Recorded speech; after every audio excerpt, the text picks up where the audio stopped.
Hello.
Hello.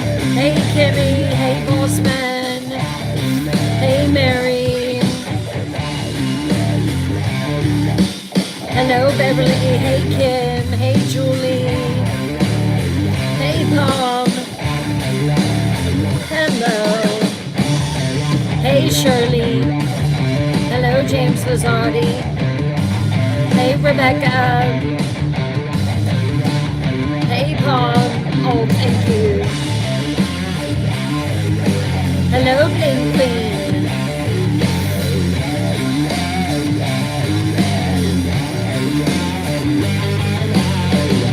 Hey, Jim Rocks.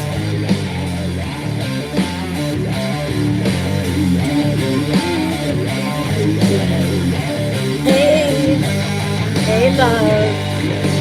Hello, Rhonda.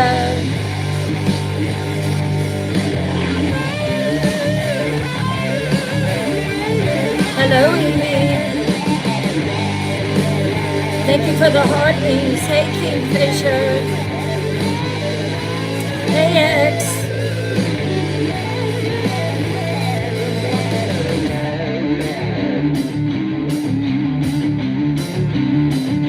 Hey, Sandra.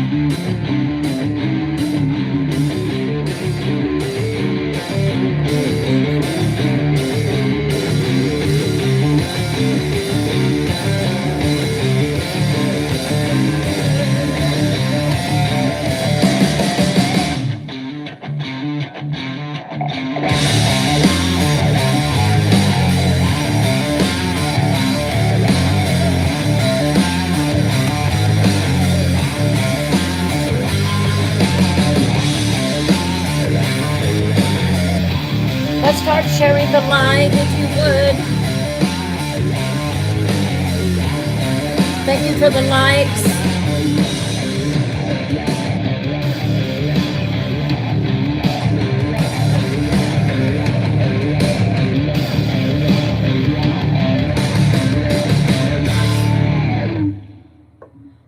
How was everyone's Tuesday? If it's anything like how mine was, you want to forget it and come in and hear a good story, right?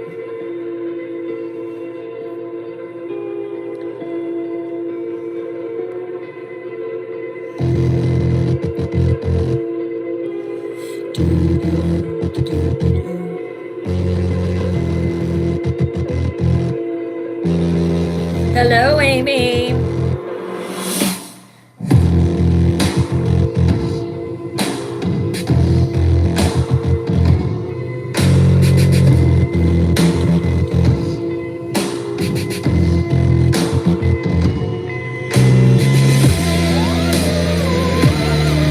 Good for you, Rebecca. Nice.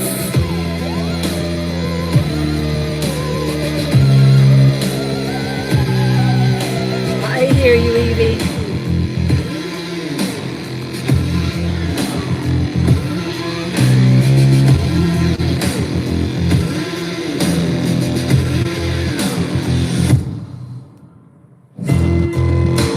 There you go, Shirley.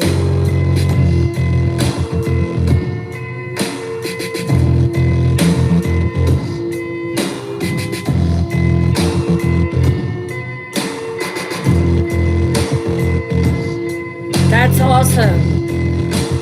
Good job, Rebecca. Hello, Nikki. Welcome in.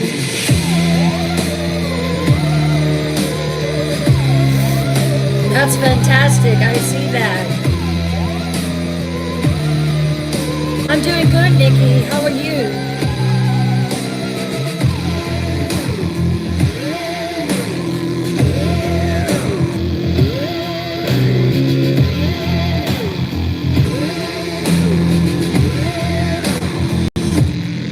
Hello, Judy Steele. Hey, Ruby.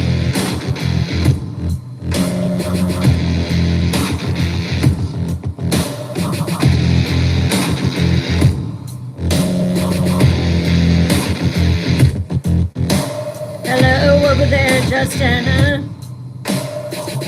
Kimmy.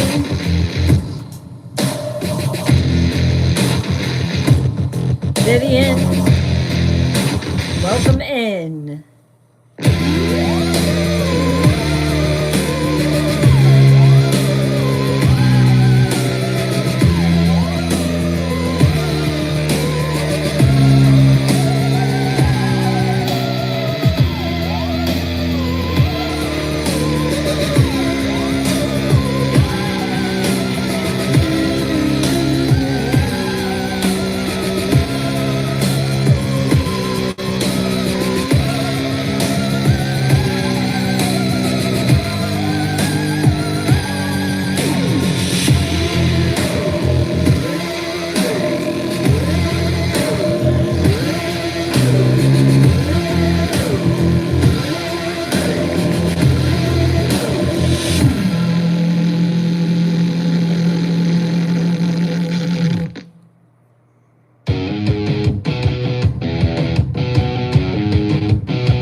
Danis.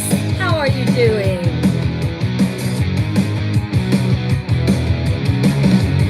Hello, Tigger.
Hello, Alicia. Thank you.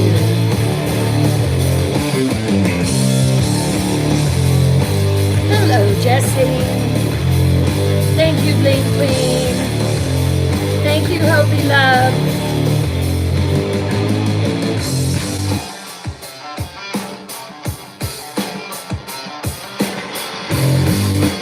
I am doing good, Alicia. How are you? Hey, Mary. We are over 453 subscribers in YouTube. Yes. Next goal, 500. 500.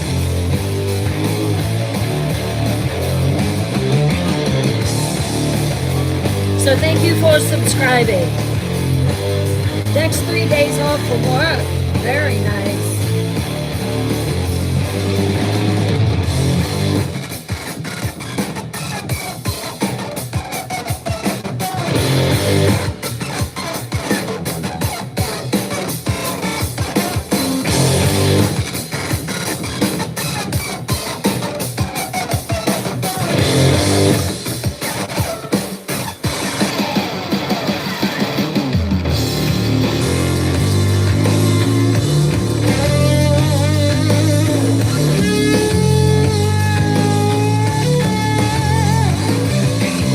Hey, Marine's daughter, how are you?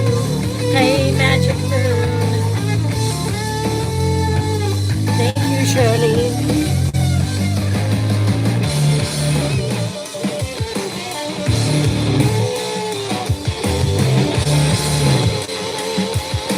Glad to hear it, Marine's daughter. 3 minutes.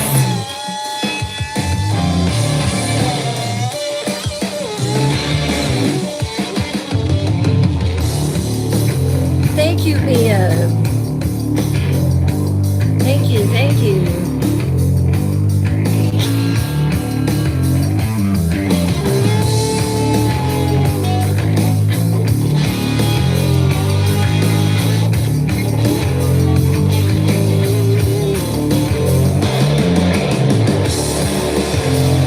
Hello, Kelly.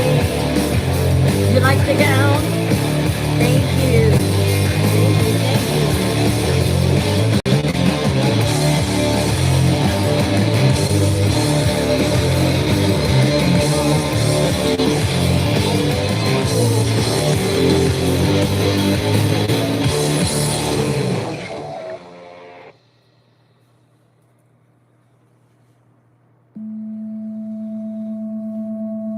Hello, Pamela.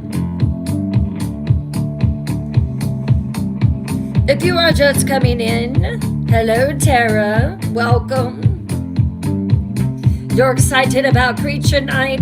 Oh, good, good.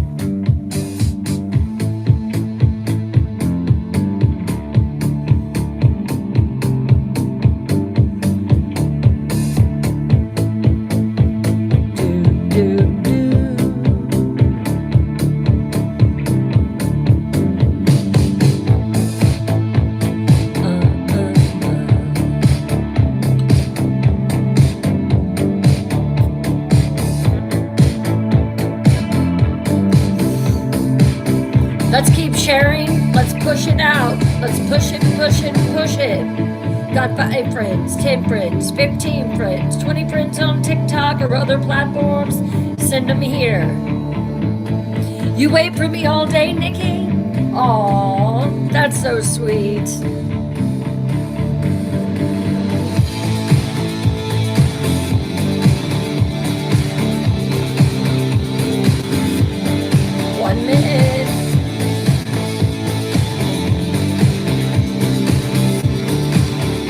Thank you, Judy, for sharing the live.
Hey, Ray Bab.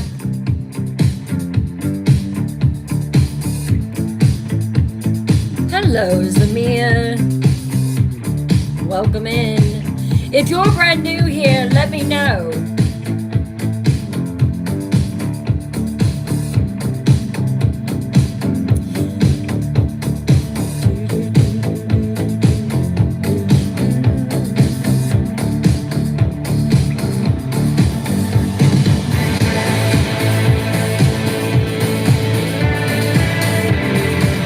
Shirley.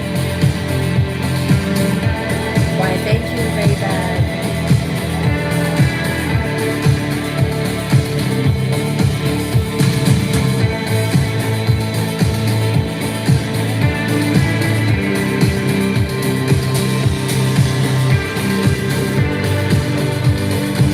Oh, that's awesome, Bling Queen.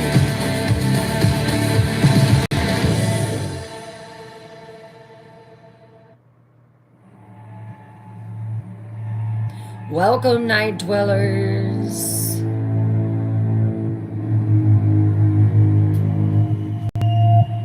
Tonight is Creature Tuesday, and the creature we are going to be talking about tonight is not from Aladdin, but it is about the Djinn.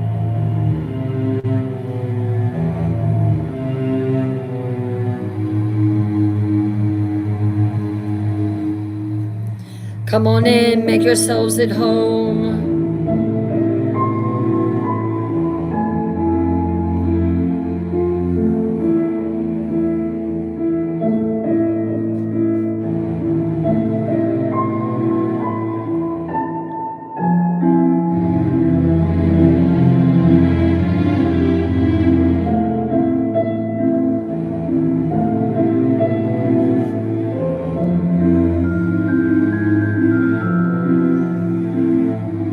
Welcome in, night dwellers. My name is Brim Morgan. I'm a horror author.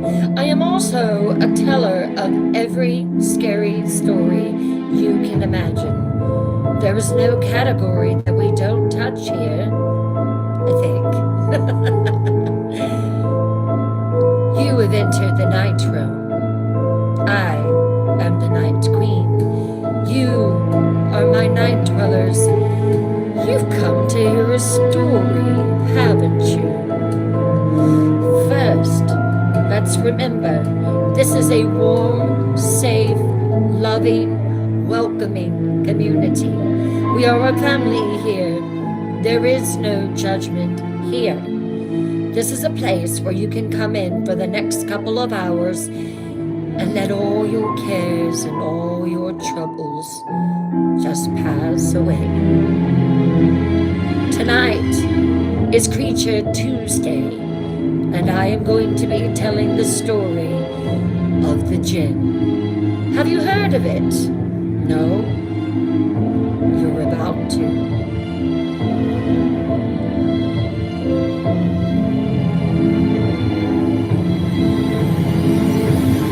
If you are new here and this is your first time coming to Twisted Tales Live, welcome. You are most welcome here. Do you like scary stories? Consider hitting that follow button and the notification bell and never missing another Twisted Tales Live.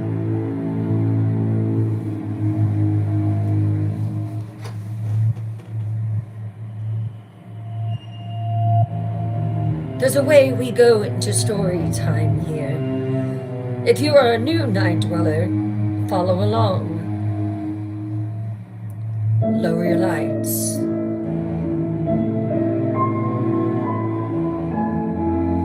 Lock your doors.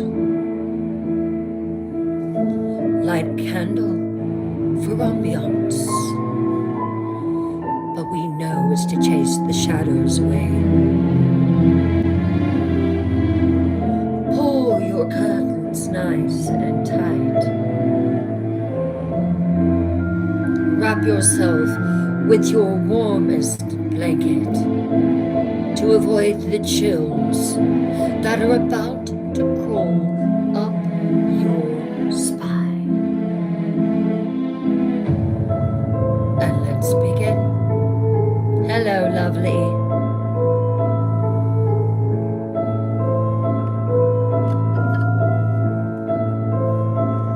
Let me see in the comments. I'm ready, Bryn.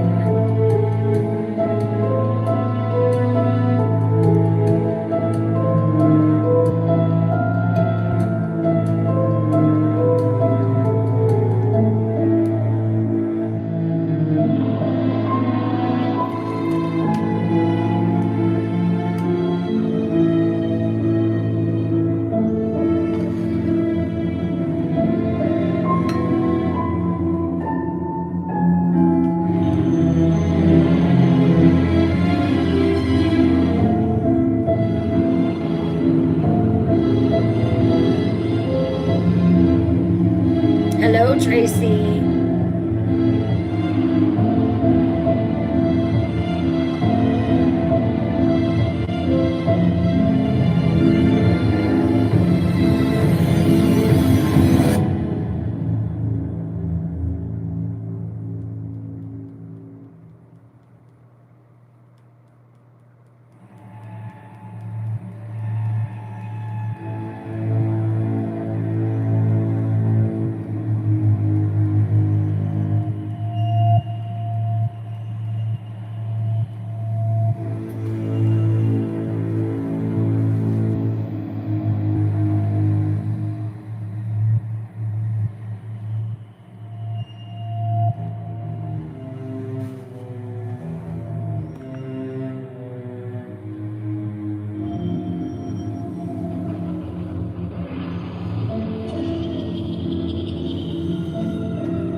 Welcome, my precious night dwellers, to the darkest depths of the night room. I am your night queen, and tonight we delve into a case so bone-chillingly terrifying, so absolutely horrific, that even the ancient shadows themselves recoil from its telling. What you're about to experience isn't mere fiction, dear ones. This is the documented chronological account of the Djinn. Not the sanitized genie of children's fairy tales, but the original entity of smoke and malice, of wishes twisted into nightmares, of ancient evil that has stalked humanity for millennia. Tonight we trace its deadly path through real encounters, real victims, real terror that spans centuries. Each chapter will reveal another layer of its horrifying nature, another soul claimed by its impossible promises. So lock your doors, night dwellers, if you haven't already. Draw your curtains tight. Turn off every light if you're bold, and let the darkness embrace you completely. Because once the Djinn's tale begins, there's no escape from its influence. And I warn you, some of you may discover it has been listening to this very telling. The year was 1823, and in the scorching deserts of ancient Mesopotamia, something should have remained buried forever. But it wasn't, and it was about to claw its way back into our world.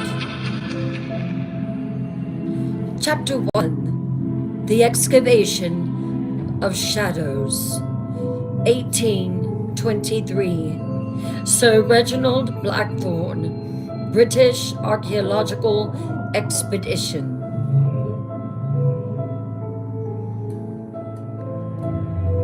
Question for you. When ancient warnings are carved in stone, do we heed them? Or does our arrogance become our doom?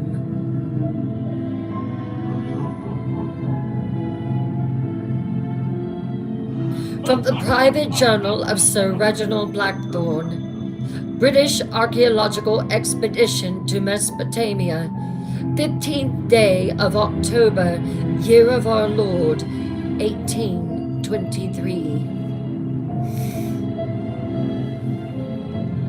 I write these words by flickering lamplight in my tent, my hand trembling not from the desert cold, but from the bone-deep terror of what we have unearthed today. What we have unleashed upon this world, may God forgive us all.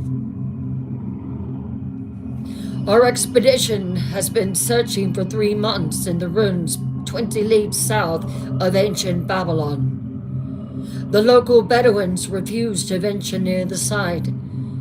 That should have been my first clue. Crossing themselves and muttering prayers in Arabic whenever we mentioned our destination. Mekan al-Jinn al-Munan, they call it, the place of the cursed Djinn. We should have heeded their warnings.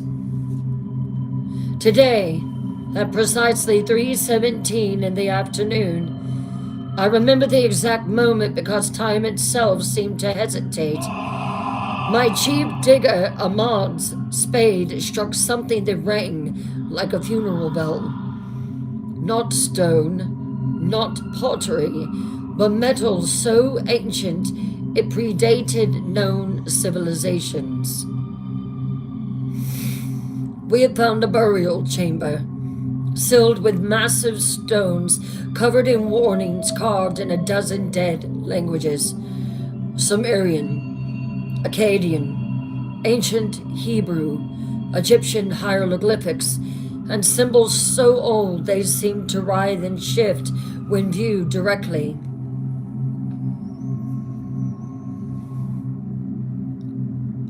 Let the bound one remain bound, is what the script said.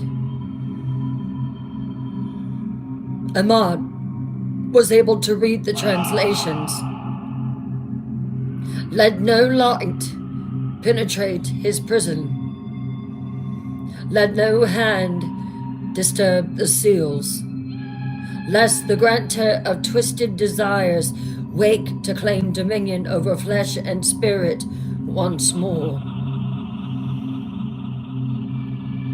But archaeological fever burned in our veins like opium against the terrified protest of our Arab workers, who fled the site entirely once the warnings were read aloud.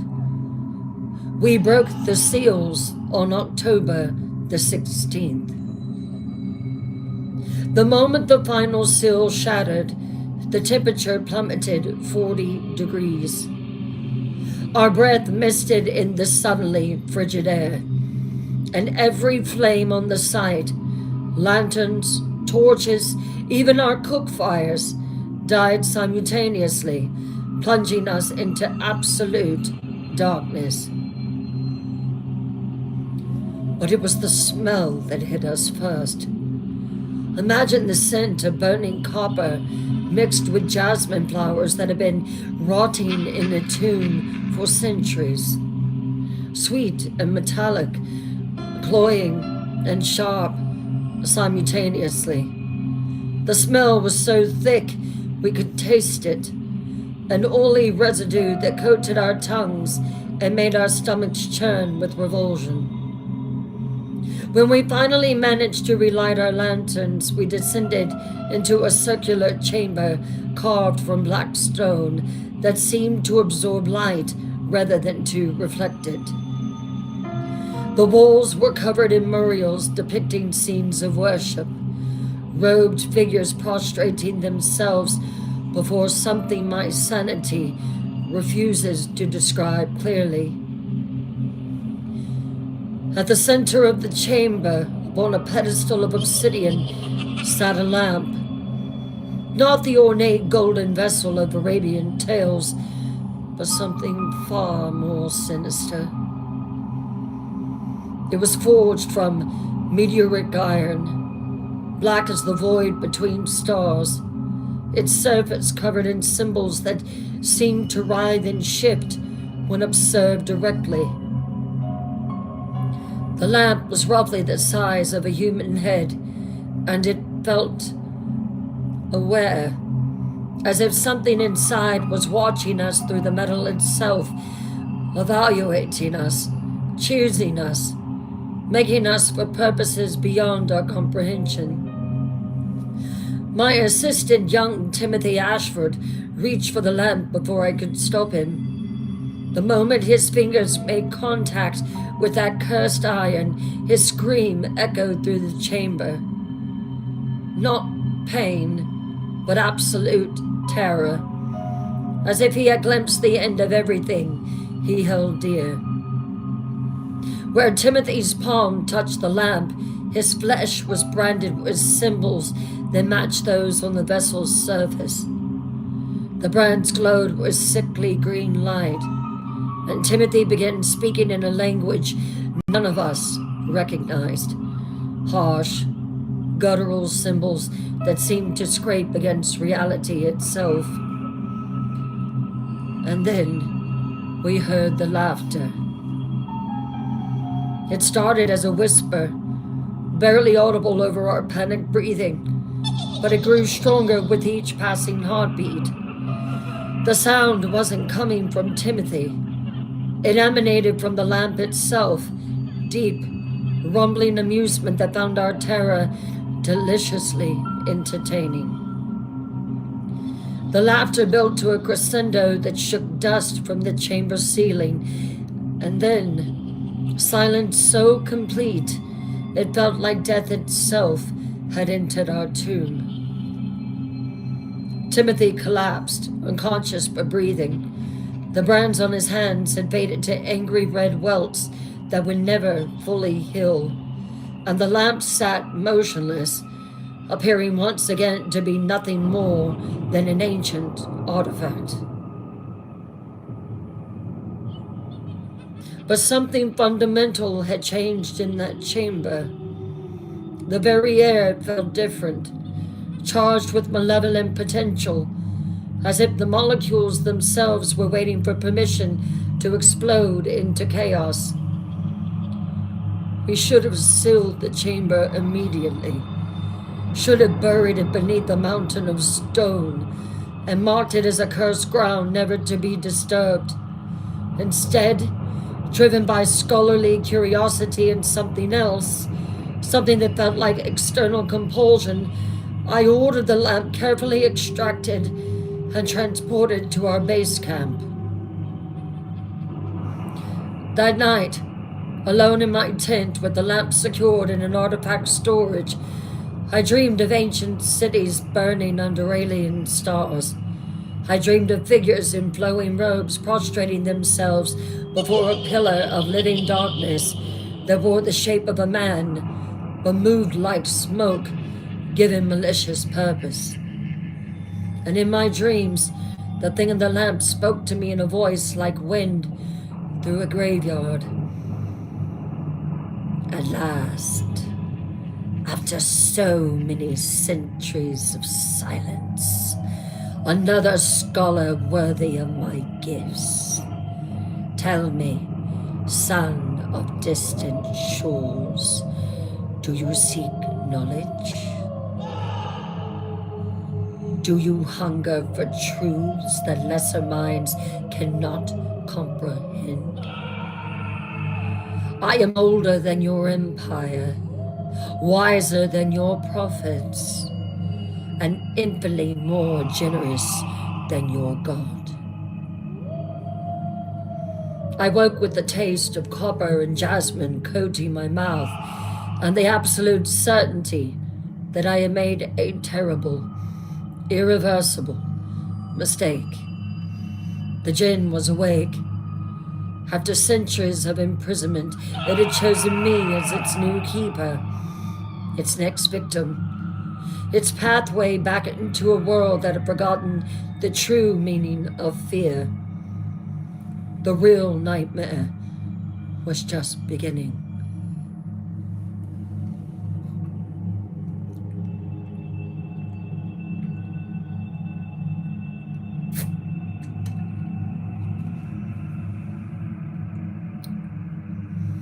Chapter 2, The Scholar's Temptation, 1823 to 1824. Sir Reginald Blackthorne, 6 months after the discovery of the lamp. Question: when does the pursuit of knowledge transform from noble quest into willing slavery? From the private journal of Sir Reginald Blackthorne, Royal Society Fellow and Mesopotamian Archaeological Expedition Leader, 3rd day of April, year of our Lord, 1824. It's been 6 months. 6 months I have lived with the Djinn as my constant companion, my teacher, my master, though it would never use such crude terminology. No, it prefers to call itself my benefactor, my guide to enlightenment, my key to unlocking the mysteries of existence itself. The lamp sits upon my desk as I write, and I can feel its awareness like warm breath upon my neck. Not threatening, never threatening, but present in a way that sunlight is present, touching everything whether one acknowledges it or not. The entity has told me its true name, Malik al-Nar, Walri, King of Fire and Wind. But names, it explains with infinite patience, are limiting concepts for beings of its transcendent nature. It existed before human beings, before human language, before human civilization, before the very concepts of good and evil were invented by primitive minds unable to comprehend true power. Oh, but the knowledge it has shared with me, secrets of ancient civilizations that dwarf our modern understanding, the truth behind the Tower of Babel, not divine punishment, it says, but humanity's first successful attempt to breach the barriers between dimensions. The real reason the Library of Alexandria burned, to hide texts that would have elevated mankind to godhood centuries before we were ready. I have filled 17 journals with revelations that will revolutionize archaeology, anthropology, theology itself. The Royal Society will acclaim me as the greatest scholar of our age. Universities will beg me to share my discoveries. My name will be spoken alongside Newton, Galileo, and Darwin. But Malik offers more than mere academic success. During our nightly conversations, yes, we converse as equals now, scholar to ancient scholar. It has become evident that the entity genuinely cares for my well-being. It knows of my loneliness since dear Margaret's death 3 years past. It understands the emptiness that scholarly achievement cannot fill, the aching void where love once resided, and it is offered with the utmost delicacy and respect to help me find the companion I deserve. Reginald, it whispered to me just last evening, its voice like honey poured over velvet. You have given so much to the world of knowledge, yet what has the world given you in return? A cold bed, an empty home, colleagues who envy rather than appreciate your brilliance. Would it not be justice if the universe conspired to bring you perfect love? Perfect love. Not the complicated, demanding, often painful affection between mortals, but something pure, uncomplicated, eternal. A woman who would appreciate both my intellectual achievements and my masculine nature. Someone who would understand my work, support my ambitions, provide the emotional intimacy that has been absent from my life for far too long. All that Reginald requires is a simple wish. One small request to reshape reality according to my deepest needs. Malik has assured me that unlike the crude liberalism of folklore Djinn, that his gifts are sophisticated, nuanced, designed to provide exactly what the recipient truly requires, rather than some twisted interpretation that breeds misery. I have studied the historical accounts obsessively. Every culture that encountered Malik speaks of miraculous transformation, of lives elevated to heights of happiness and achievement previously unimaginable. The entity's reputation for malevolence comes from later scholars who misunderstood its nature, nothing more, who feared what they could not comprehend, but I can comprehend. Timothy Ashford has recovered from his initial contact with the lamp, though he bears the brands upon his palm as permanent reminders of that first encounter. He has begged me to destroy the artifact, filling my ears with superstitious nonsense about ancient evil and supernatural corruption. But I must remind myself that Timothy is young, frightened by forces beyond his limited education. He cannot appreciate that true scholarship requires courage, the willingness to venture into uncharted territories of knowledge, to risk the disapproval of lesser minds, to embrace possibilities that others are too limited and timid to explore. Tonight, when Venus reaches its zenith and aligns with Mars in the constellation of the Scorpion, an astronomical configuration that occurs perhaps once in a generation, I will make my wish. My one wish. I will ask Malik to bring me the love I have earned through years of dedication to expanding human understanding. I can already sense the entity's approval of my decision. The lamp grows warmer with each hour, and I feel Malik's ancient wisdom flowing through our connection. It is proud of me for possessing the courage to accept its gifts, wise enough to recognize opportunity when destiny presents it. You will not regret your choice, my dear friend. It assured me this morning. I have observed someone who would be perfect for a man of your exceptional qualities. Someone who has spent her entire life searching for precisely the kind of intellectual and emotional depth that you possess. Someone who will treasure you as you deserve to be treasured.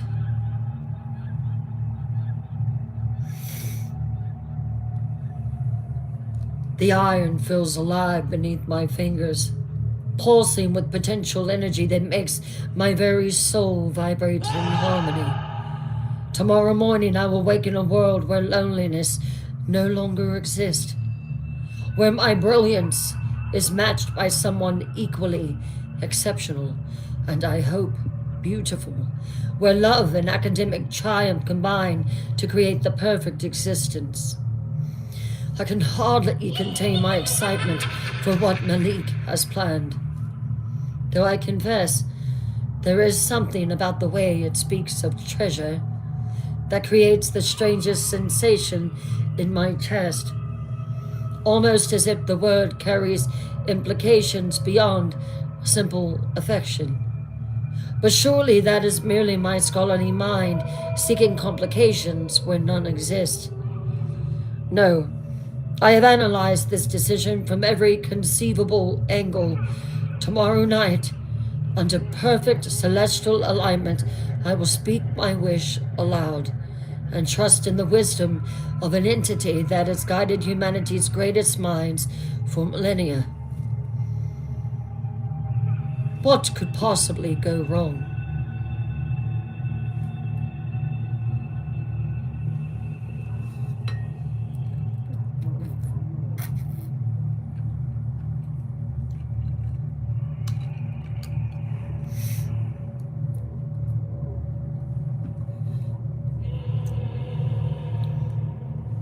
Chapter 3, The Perfect Bride, 1824. Lady Cordelia Ashworth, Manor House, English countryside. Question: what happens when you discover that your own emotions have been stolen and replaced with someone else's design?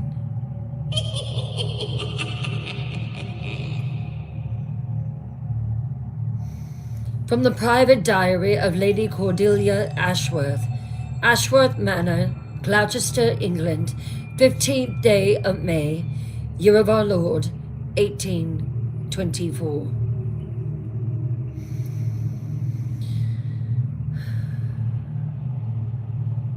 I must recall these events while my memory remains clear, while I can still distinguish between what I truly feel and what it wants me to believe I feel. My name is Lady Cordelia Ashworth, and for the past month, I have not been myself. I have been something else, something created by a wish spoken in a desert halfway around the world. I remember my life before May the 1st with perfect clarity. I was 28 years old, unmarried by choice rather than circumstance, content with my books and my botanical studies. I had inherited my father's love of natural philosophy and spent my days calculating rare flowers in our conservatory, corresponding with fellow botanists across Europe. Marriage held little appeal for me. The men of my acquaintance were pleasant enough, but none shared my passion for scientific inquiry. None understood that a woman might find fulfillment in pursuing knowledge rather than merely managing a household and bearing children. But on the morning of May the 1st, I woke feeling transformed. Not physically, though I did notice that my reflection seemed somehow more luminous, my features more perfectly arranged than I remembered. The change was emotional, psychological, spiritual. The moment that I opened my eyes, my first thought was of a man I had never met. Not a casual wondering about some stranger, but an overwhelming, desperate need to find him, to be near him, to offer him everything I possessed. I could see him clearly in my mind's eye, distinguished, scholarly, with silver threading through dark hair and eyes that held the weight of vast knowledge. Sir Reginald Blackthorne, though how I knew his name, I cannot say. I had never heard it spoken, never seen it written, yet it burned in my consciousness like a brand.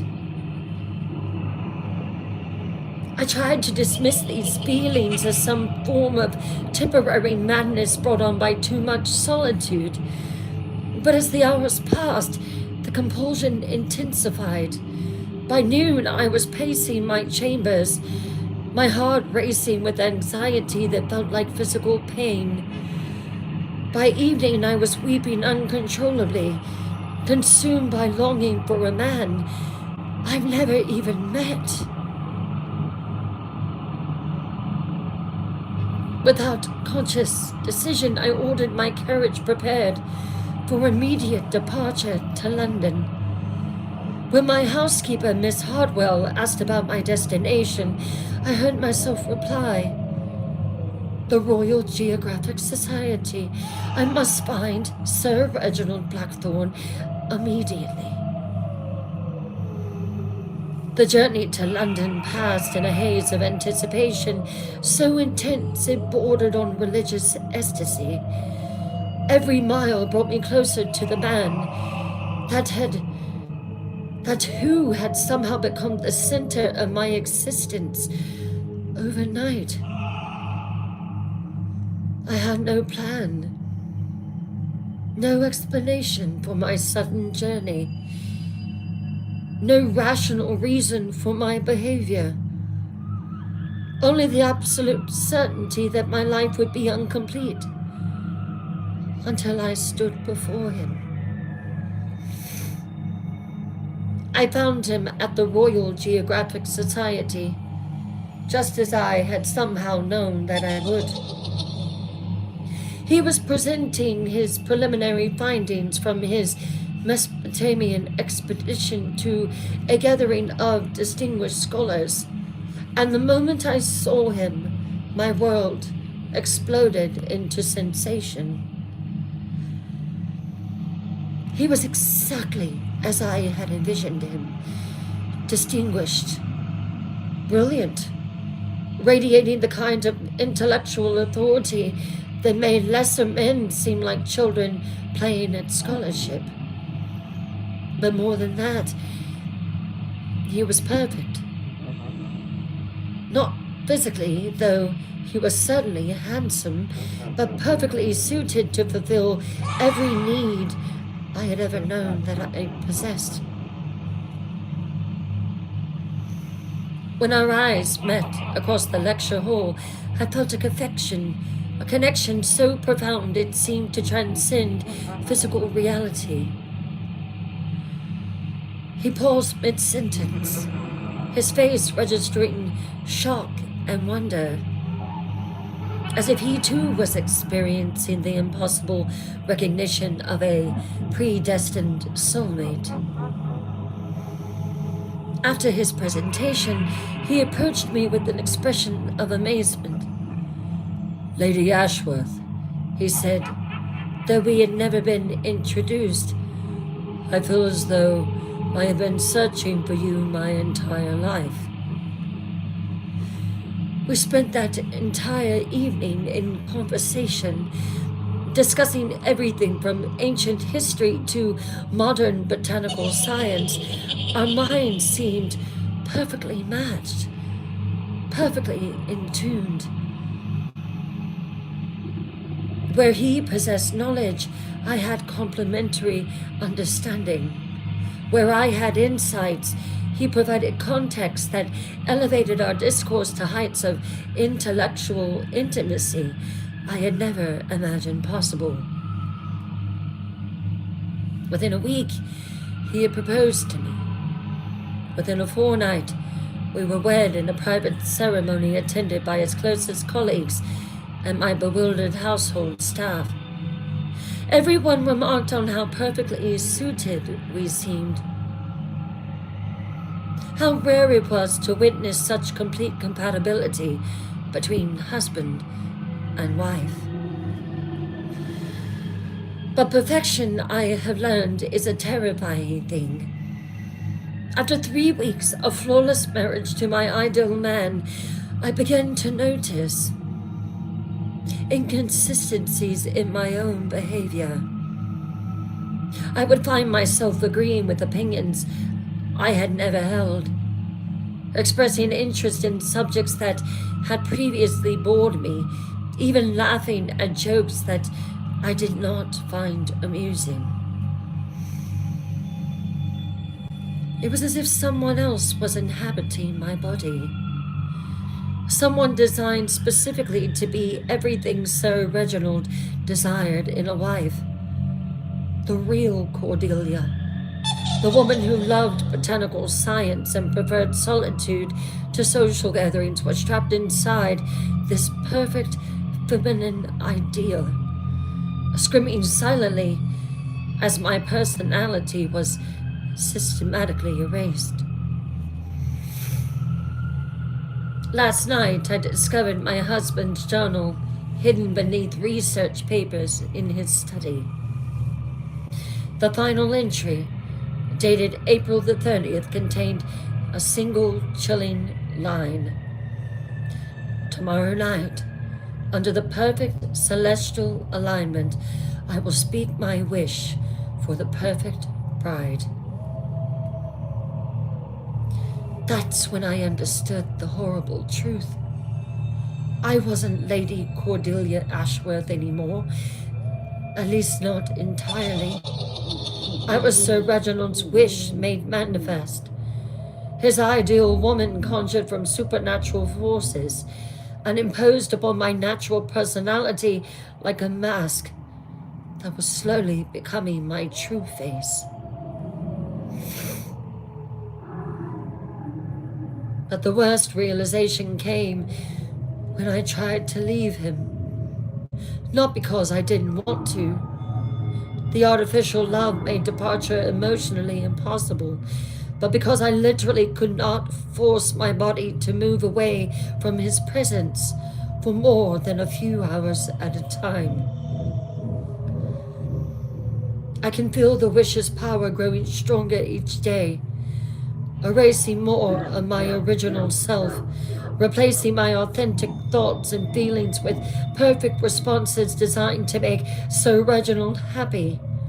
Soon there will be nothing left of the real Cordelia, only this supernatural bride created by ancient magic to fulfill one man's desire for an uncomplicated love. And I know that this is not the first time. Hidden in Reginald's papers, I found references to an artifact, a lamp of meteoric iron that houses something ancient and malevolent, something that grants wishes by stilling the free will of everyone around the wisher, reshaping reality to match their desires. If anyone finds this diary, if anyone reads these words, please understand the perfect wife, the ideal husband, the flawless love affair. These are not gifts. They are prisons. They are theft of the highest order, the stealing of human agency itself. Reginald is coming. I can hear his approach, and already I feel the artificial personality reasserting itself. The perfect bride rising to greet her beloved husband with devotion she did not choose and cannot control. By tomorrow, I may not remember writing these words. By next week, I may not remember who I was before the wish transformed me. But somewhere, buried beneath layers of supernatural perfection, the real Cordelia will remain, trapped, aware, and eternally screaming for a freedom that can never come.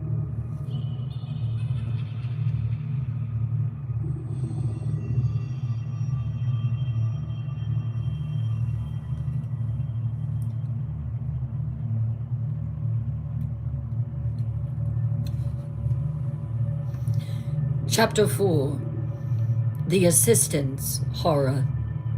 1824. Timothy Ashford, Archaeological Assistant. Question. What would you sacrifice to save someone you love from their own wishes?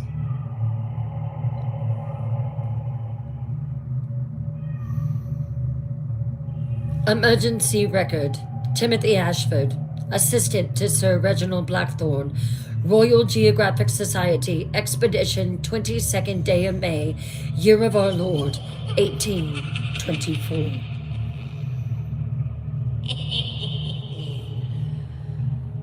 I am writing this in my boarding house room by candlelight, my hand still trembling from what I witnessed tonight at Sir Reginald's estate. My name is Timothy Ashford, and I fear I may be the only person left who understands the true horror of what the Djinn has done to my mentor, to his wife, and to reality itself. 6 months ago, I was merely an enthusiastic young scholar, honored to assist the brilliant Sir Reginald Blackthorne on his expedition to Mesopotamia. I believed in the power of knowledge, the nobility of discovery, the importance of unveiling humanity's forgotten past. That changed the moment I touched the lamp in that cursed burial chamber. The brands on my palm, these scars that will never heal completely. Sometimes I still feel the burn. They're not just marks. They're a connection, a direct line for something that has been gathering power for millennia, watching, waiting, choosing its moments to offer humanity exactly what it thinks it wants. When Sir Reginald brought that infernal artifact back to England, I begged him to destroy it. I begged him.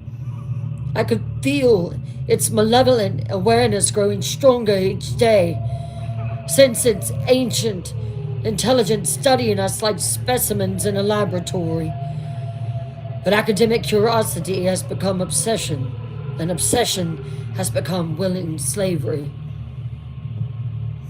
For months, I've watched my mentor transform from a respected scholar into something else. Something that smiles too much, laughs too loudly, and speaks of his benefactor with the devotion of a religious convert. The lamp sat on his desk like a tumor made of meteoric iron, and I could hear it whispering to him during our work sessions. Then came the lovely Lady Cordelia. I was present at the Royal Geographic Society when she appeared, a vision of feminine perfection. They made every man in the room forget their own wives, but there was something wrong with her presence, something that made my branded palm burn with warning pain.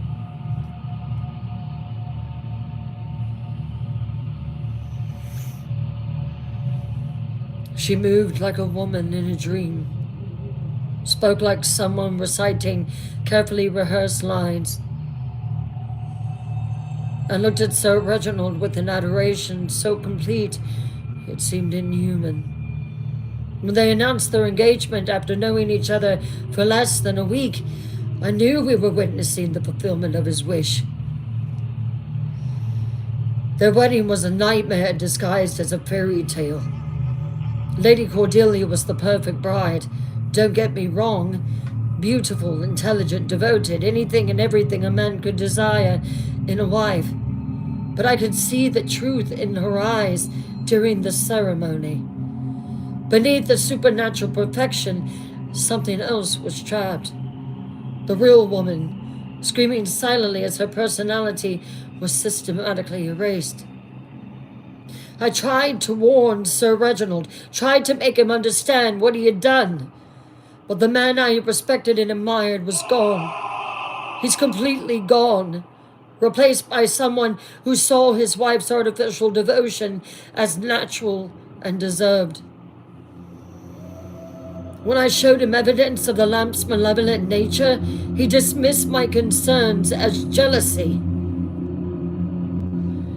Timothy, he said with that new, unsettling smile, you're simply envious of my good fortune. Perhaps you should consider making a wish of your own. Malik is most generous with those who approach him respectfully. Malik, that's what he's called now.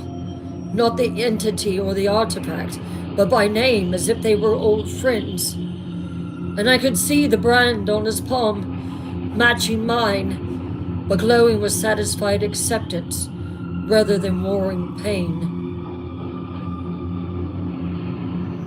Last night, I made a terrible decision. I broke into Sir Reginald's study while he and Lady Cordelia were attending a dinner party, attending to steal the lamp and destroy it before it could claim any more victims. The moment I entered the study, every candle in the room lit spontaneously, and I felt Malik's attention focus on me like the gaze of a predatory god. The lamp sat on its pedestal, radiating malevolent amusement. Ah, young Timothy. The entity spoke directly into my mind, its voice like velvet wrapped around broken glass. Still struggling against inevitability, still clinging to the delusion that you can save them from their own desires. I tried to grab the lamp, to smash it against the stone fireplace, but my hands wouldn't obey my commands. Instead, I found myself walking closer, drawn by a compulsion so powerful it overrode every rational thought in my mind. "Look at them," Malik whispered, and suddenly the room filled with visions of Sir Reginald and Lady Cordelia at their dinner party. "See how perfect they are together. See how happy Reginald has become. See how Cordelia found purpose beyond her selfish botanical pursuits. I have given them everything they needed to transcend their limitations of ordinary human love." The visions were seductive, I admit. They looked like the ideal couple. Brilliant, beautiful, completely devoted to each other. But I could see what Malik wanted me to miss. The hollowness behind Lady Cordelia's perfect smiles. The artificial quality of their synchronized conversations. The way they moved like marionettes, controlled by invisible strings. "They're not happy," I said aloud, my voice strangely in the supernatural atmosphere. "They're puppets. You've stolen from their free will and replaced it with artificial perfection. You're nothing but a lie." "Free will," Malik repeated with obvious amusement. "Such a quaint concept. Tell me, Timothy, how has free will served humanity? Has it eliminated suffering? Has it created perfect love? Has it brought peace to your troubled heart?" The entity began showing me visions of human history. Wars, betrayals, broken hearts, failed relationships. The endless cycle of pain that comes from people making imperfect choices. And then it showed me alternatives. Couples like Sir Reginald and Lady Cordelia living in supernatural harmony, free from doubt, conflict, or dissatisfaction. "You could have this too," Malik whispered seductively. "You could have a love that never fails, knowledge that never disappoints, success that never fades. All you need to do is make one small wish. Ask for what your heart truly desires, and I will grant it with precision and care." For a moment, God forgive me, for a moment, I was tempted. The loneliness of scholarly life, the unrequited feelings I harbored for Miss Eleanor Patterson back in Cambridge, the frustration of being forever overshadowed by more brilliant minds. Malik offered solutions to every source of pain in my existence.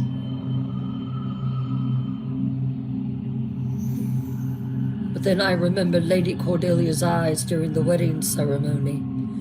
That trapped, screaming intelligence buried beneath layers of supernatural perfection. I thought of Sir Reginald's transformation from thoughtful scholar to obsessed devotee. I understood that Malik's gifts weren't solutions to human problems. They were replacements for human nature itself. "No," I said, and the words seemed to echo with power I didn't know I possessed. "I refuse your gifts. I choose uncertainty over false certainty, imperfect love over artificial perfection, Struggle over surrender. Malik's amusement transformed into fury so intense it made the air itself tremble.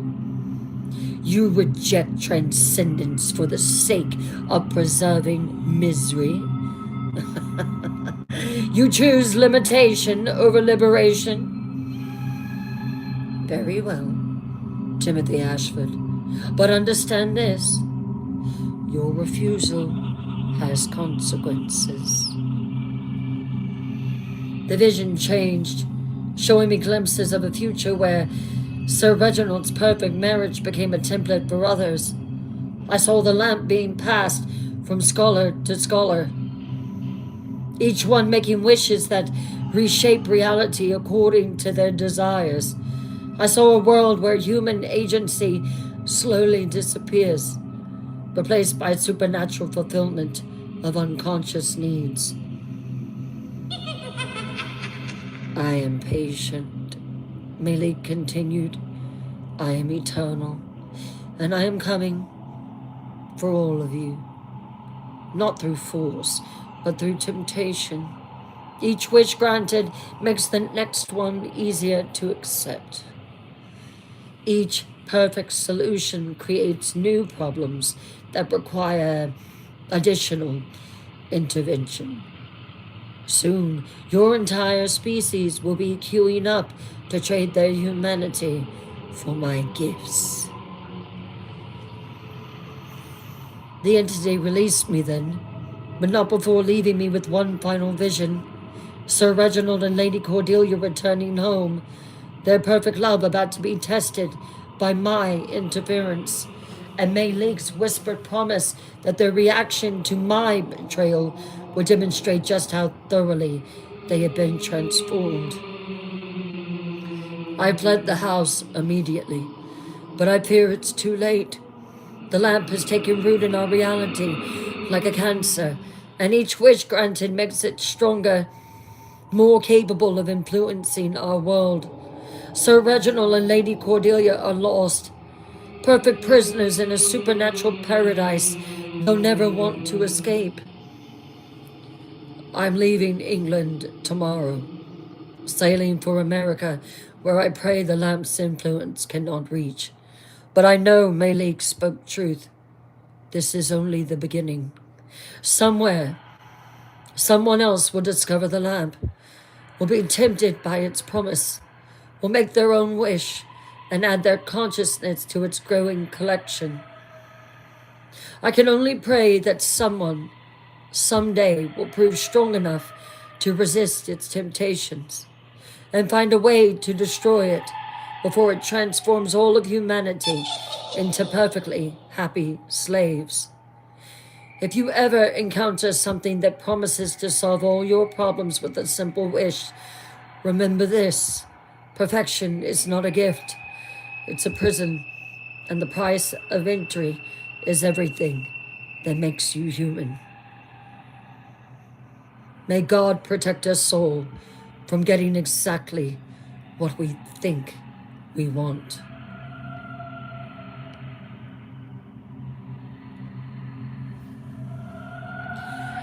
Let's take a intermission. And when I come back, I will continue the Djinn. What would you do if you were granted one wish? I'll be right back.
Hello all.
Good job. Already at 200K. Very nice.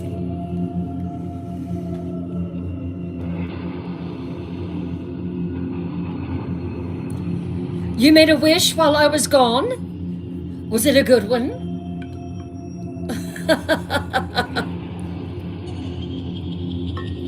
You know, I often wondered if I was granted one wish, one wish, anything I wanted in the world, that is a tough question. You would wish for peace in the world? Nana Sherry, I think I would have to ponder that question a while. I hear you. That's big. Hey, Chariots of Fire, how are you?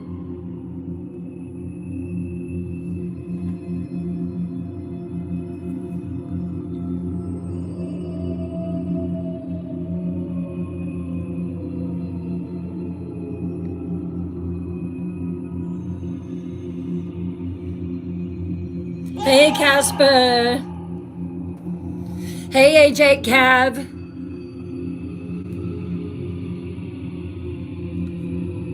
Hey, who's that girl at work?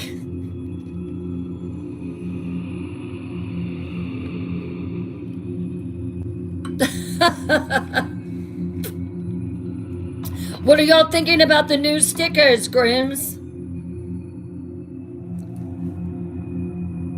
Hey, Lulu.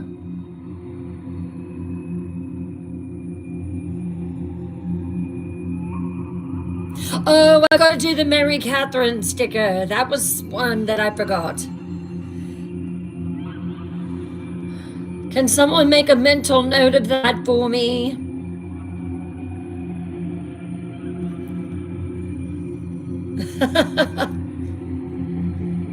Did the chat go away? Hey, Melanie.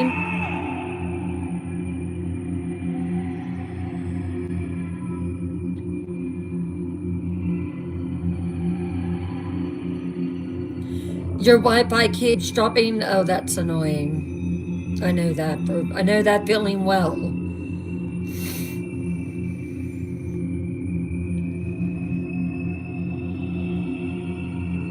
Oh, good.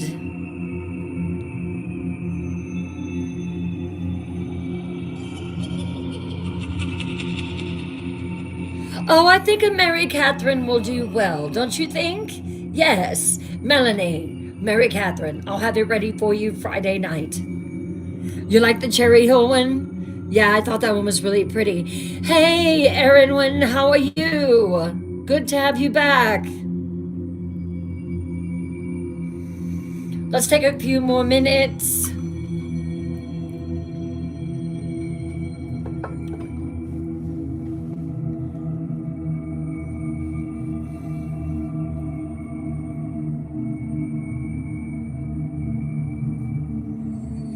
It is definitely hot in here again.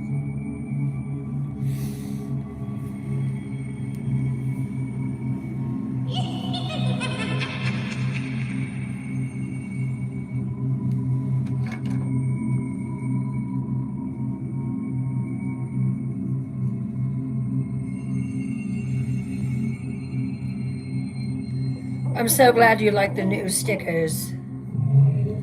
I finally figured out how to make them the way I want them. So you'll probably be seeing a lot so you'll probably be seeing a lot of them disappear.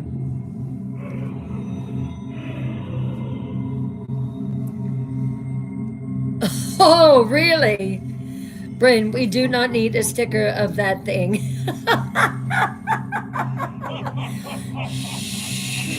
You don't want to upset her. If you upset her, we don't know what she'll do.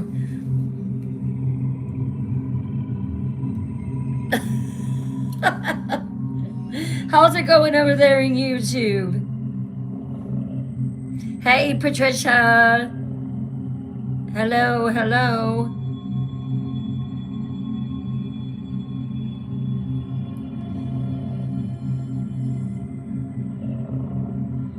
Hey, Tawan. Do y'all like scary stories over there in YouTube? Don't make her mad. Don't make her angry. You need a small portable AC unit. Well, Turtle Woman, I am working on my media space downstairs. I have did a lot these past 2 days. That's probably why I'm having a hard time lifting my arms, because I've been lifting heavy boxes, bags, trying to get everything all cleared out. I really want to be moving in there within, I'd say, the next couple of weeks. If I can get everything the way I want it, and really everything is kind of doing quite well. So you won't like her when she's angry. You don't want to see her when she's angry.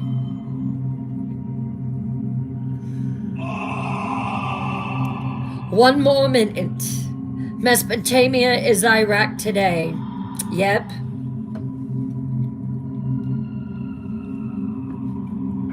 They should have left that thing buried where it was.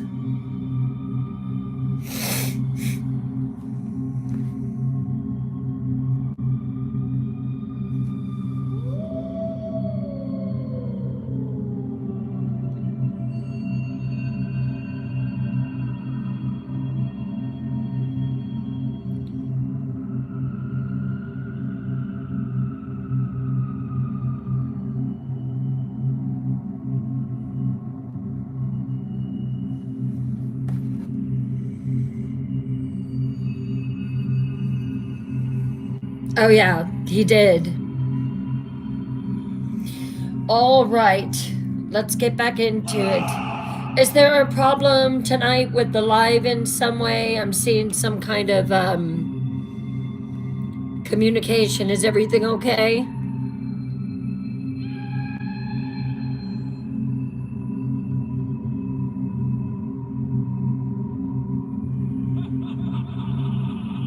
The live goal isn't showing?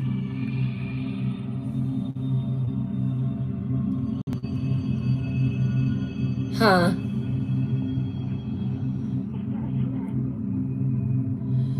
Problem with gifting? Oh, great. Just another thing TikTok has done. It says not available.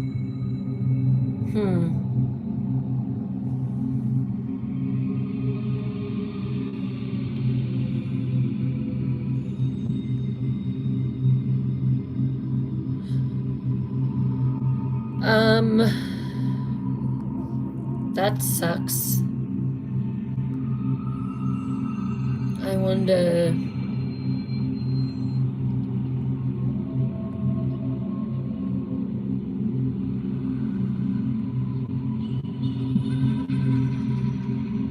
It looks like they're changing.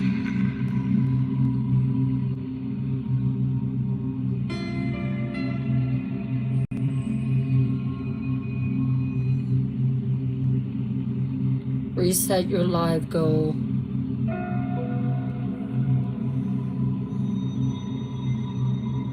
I'm not sure. Yours looks good, Turtle Woman. Okay.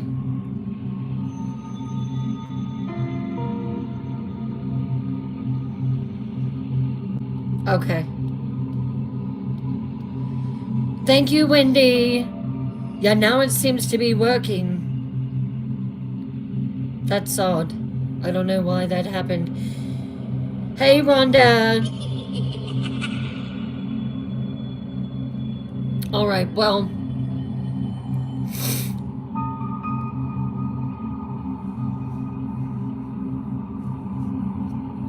Yeah, it shows I have one.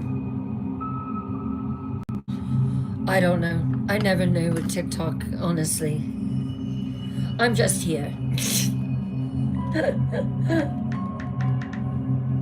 All right, let's get back into it.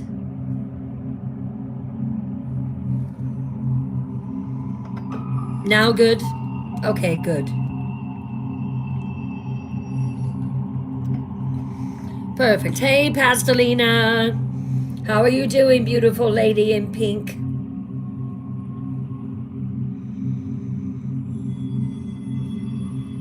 Okay. All right, well, I'm going to concentrate on the story.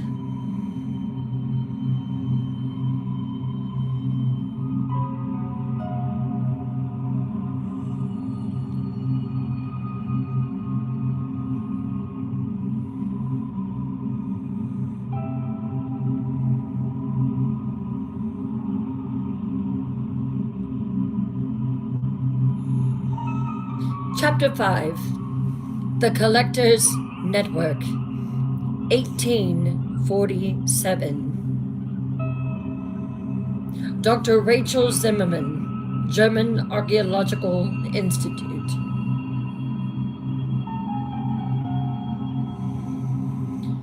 Question. How many souls must an ancient evil collect? Oh, that's pretty. Thank you. Collect before it becomes powerful enough to reshape reality itself. Personal Research Journal, Dr. Rachel Zimmerman, Director, German Archaeological Institute, Berlin, Prussia, 12th of November, 1847. I write these observations in German, though I suspect the entity I study comprehends all human languages with equal ease. 23 years have passed since the Blackthorn incident. Yes, I know of Sir Reginald's perfect marriage and its supernatural origins, and I have spent every one of those years tracking the movements of what I have designated Artifact K1, the Mesopotamian lamp. The lamp's history reveals a pattern of systematic consciousness harvesting that spans millennia. My research has uncovered documented cases in ancient Rome, Marcus Aurelius's personal physician, medieval Baghdad, the court astronomer of Harun al-Rashid, Renaissance Florence, Cosimo de' Medici's private scholar, and dozens of other interests and instances where brilliant minds suddenly achieved impossible success and then just vanished from historical records. But it was the discovery of the Blackthorn documents that revealed the true scope of this entity's methodology. Sir Reginald's papers, acquired from his estate after his mysterious disappearance in 1831, contained detailed correspondence with similar scholars across Europe, all reporting encounters with beneficial supernatural entities housed in various artifacts. The network is vast, not one lamp, but dozens, perhaps hundreds, scattered across the globe like seeds of corruption waiting to sprout. Each vessel contains what appears to be the same consciousness, the same ancient intelligence, operating simultaneously through multiple focal points.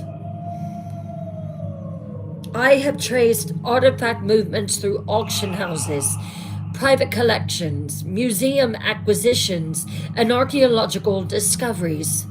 The pattern is unmistakable. Whenever human civilization reaches a new level of sophistication, these artifacts surface to guide our development in directions that serve the entity's ultimate purpose. That purpose, I believe, is the systematic replacement of human free will with supernatural dependency. Each wish granted creates a link between the entity and the wisher's consciousness. Over time, these links multiply and strengthen until entire populations become physically synchronized with Malik's desires. Consider the implications of this. What if the greatest achievements of human civilization, the pyramids, the Library of Alexandria, the scientific renaissance, were not products of human ingenuity, but supernatural intervention designed to accelerate our species towards some predetermined goal? My studies of pre-Islamic texts suggest that Malik is not merely ancient, but represents something that predates physical reality itself. The entity appears to be a consciousness from what medieval scholars called the realm of pure possibility, a dimension where thoughts become reality simply by being conceived.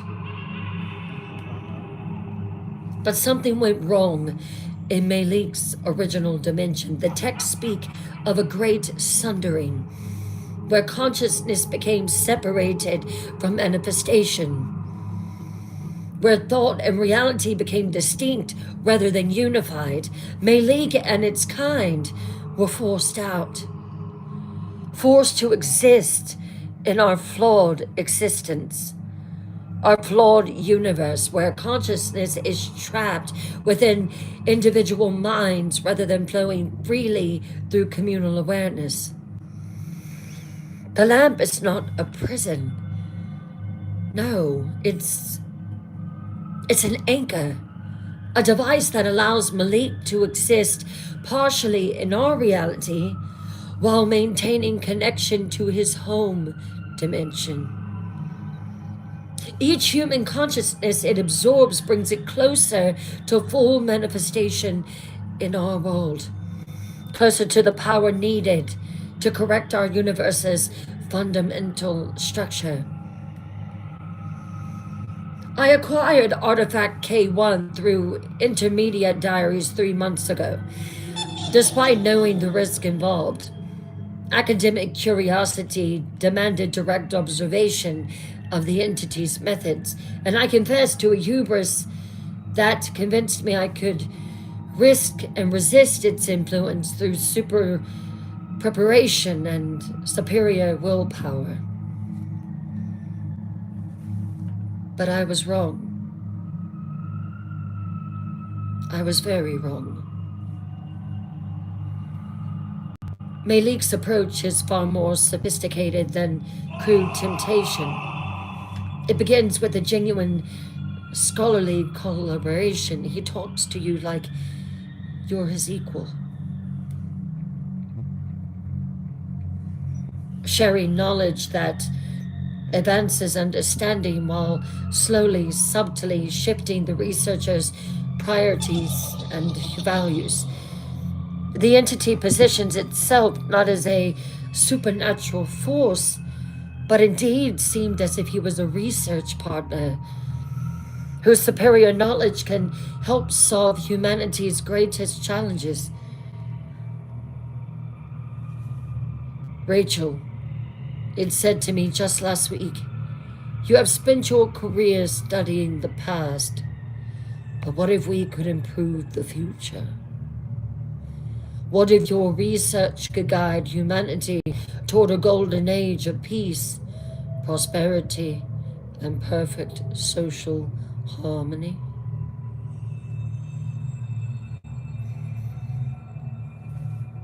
The visions that Malik showed me were magnificent. Cities where crime does not exist because every citizen's needs are perfectly fulfilled. Universities where scholars collaborate without jealousy or competition.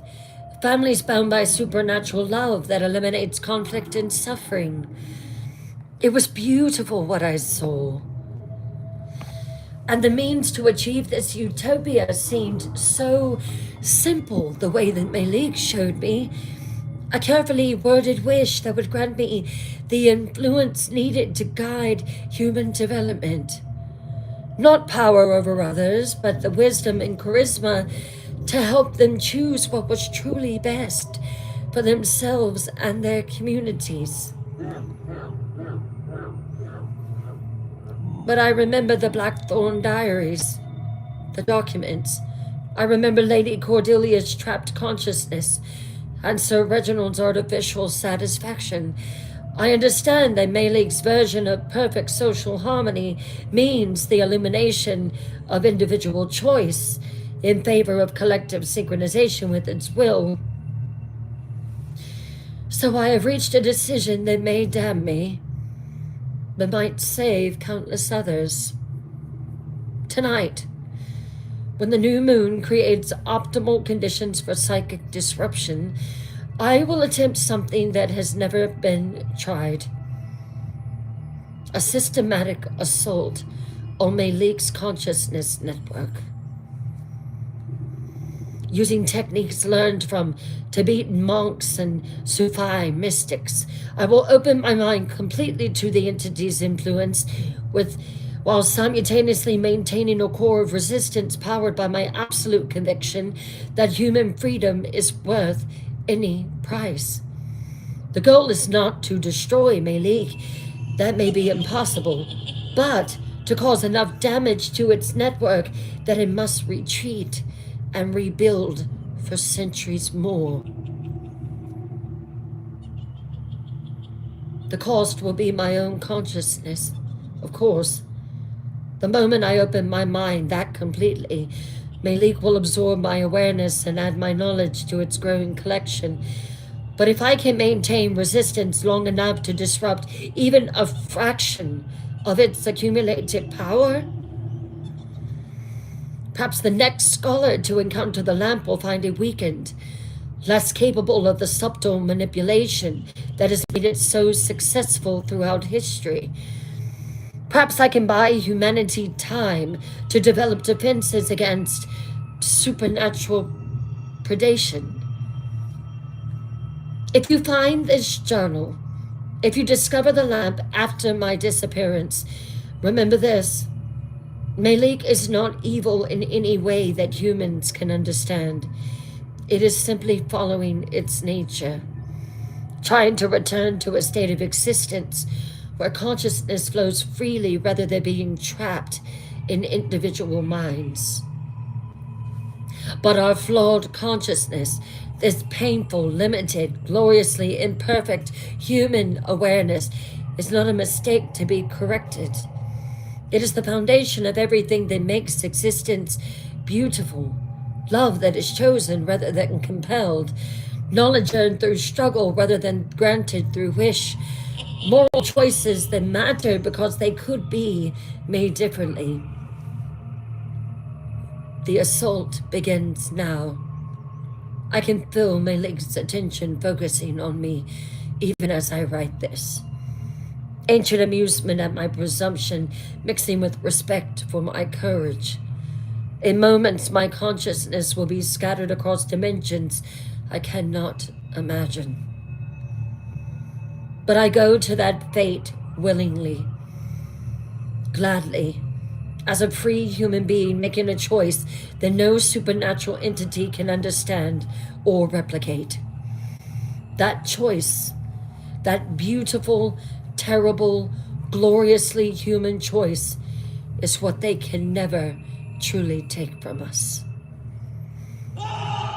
Remember me, and remember that I chose to resist.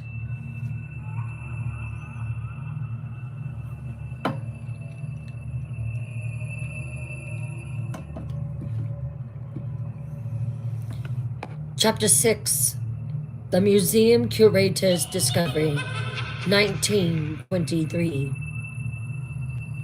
Margaret Whitmore, British Museum, London.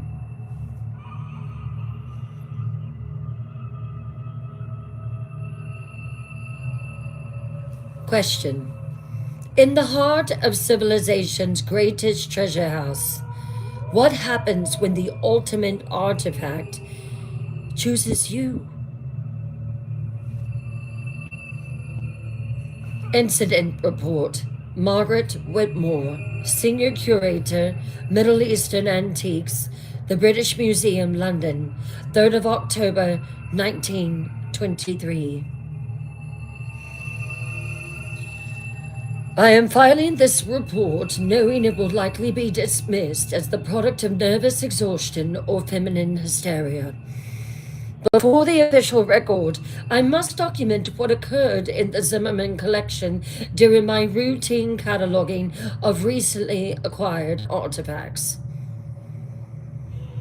The collection arrived 3 weeks ago from the estate of the late Dr. Rachel Zimmerman, whose disappearance in 1847 remained one of archaeology's great mysteries, until her sealed chambers were discovered during renovations of the German Archaeological Institute. Among this personal effects was artifact ZM-1847-K, a lamp, a meteoric iron covered in pre-Sumerian symbols.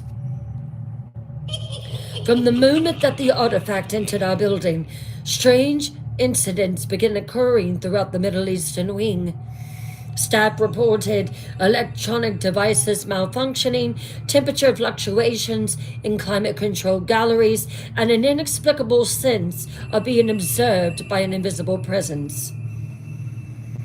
Dr. Pemberton, our department head, assigned me to conduct preliminary examination of the lamp, and I can tell you now, this is nothing that I wanted to do. Citing my expertise in ancient metallurgy and simple symbol interpretation, I should have refused. I felt it in my bones, should have insisted that an artifact with such a disturbing provenance required additional security protocols. The examination began routinely enough. External measurements, photographic documentation, preliminary analysis of the surface symbols. But the moment I made physical contact with the lamp to test its weight, time stopped. Not metaphorically, literally. I watched dust motes freeze in midair. Saw my assistant, Mr. Hartwell's mouth open to speak a word that never emerged. I felt my own heartbeat stretch into a single endless pulse. In that suspended moment, the museum dissolved around me. I found myself standing in what appeared to be a vast library, not built from stone and mortar, but constructed from crystallized knowledge itself. The walls were lined with books they wrote themselves as I watched, their pages filling with the accumulated wisdom of every scholar who had ever encountered Malik. "Welcome, Margaret," a voice said, and I turned to see a figure that seemed to shift between forms, sometimes as an ancient Mesopotamian priest, sometimes a medieval Islamic scholar, sometimes a modern European academic. "I've been waiting for someone of your exceptional qualifications." The entity, Malik, as it introduced itself, spoke with a cultured accent of an Oxford Don, though its knowledge clearly transcended any single cultural tradition. It knew my work, my publications, my private frustrations with the museum's male-dominated hierarchy that consistently overlooked female scholarship. "You have spent 15 years cataloging the achievements of dead civilizations, Margaret," it said with evident sympathy. "While your own brilliant insights are attributed to male colleagues or buried in footnotes, how much of your knowledge has been lost to humanity because of such systematic discrimination against your feminine intellect?" Malik began showing me visions of alternative histories where women like Hypatia of Alexandria, Hildegard of Bingen, and Marie Curie had been granted supernatural assistance to overcome societal limitations. In each case, feminine knowledge combined with otherworldly power had advanced human civilization by centuries. "I know your worth, Margaret."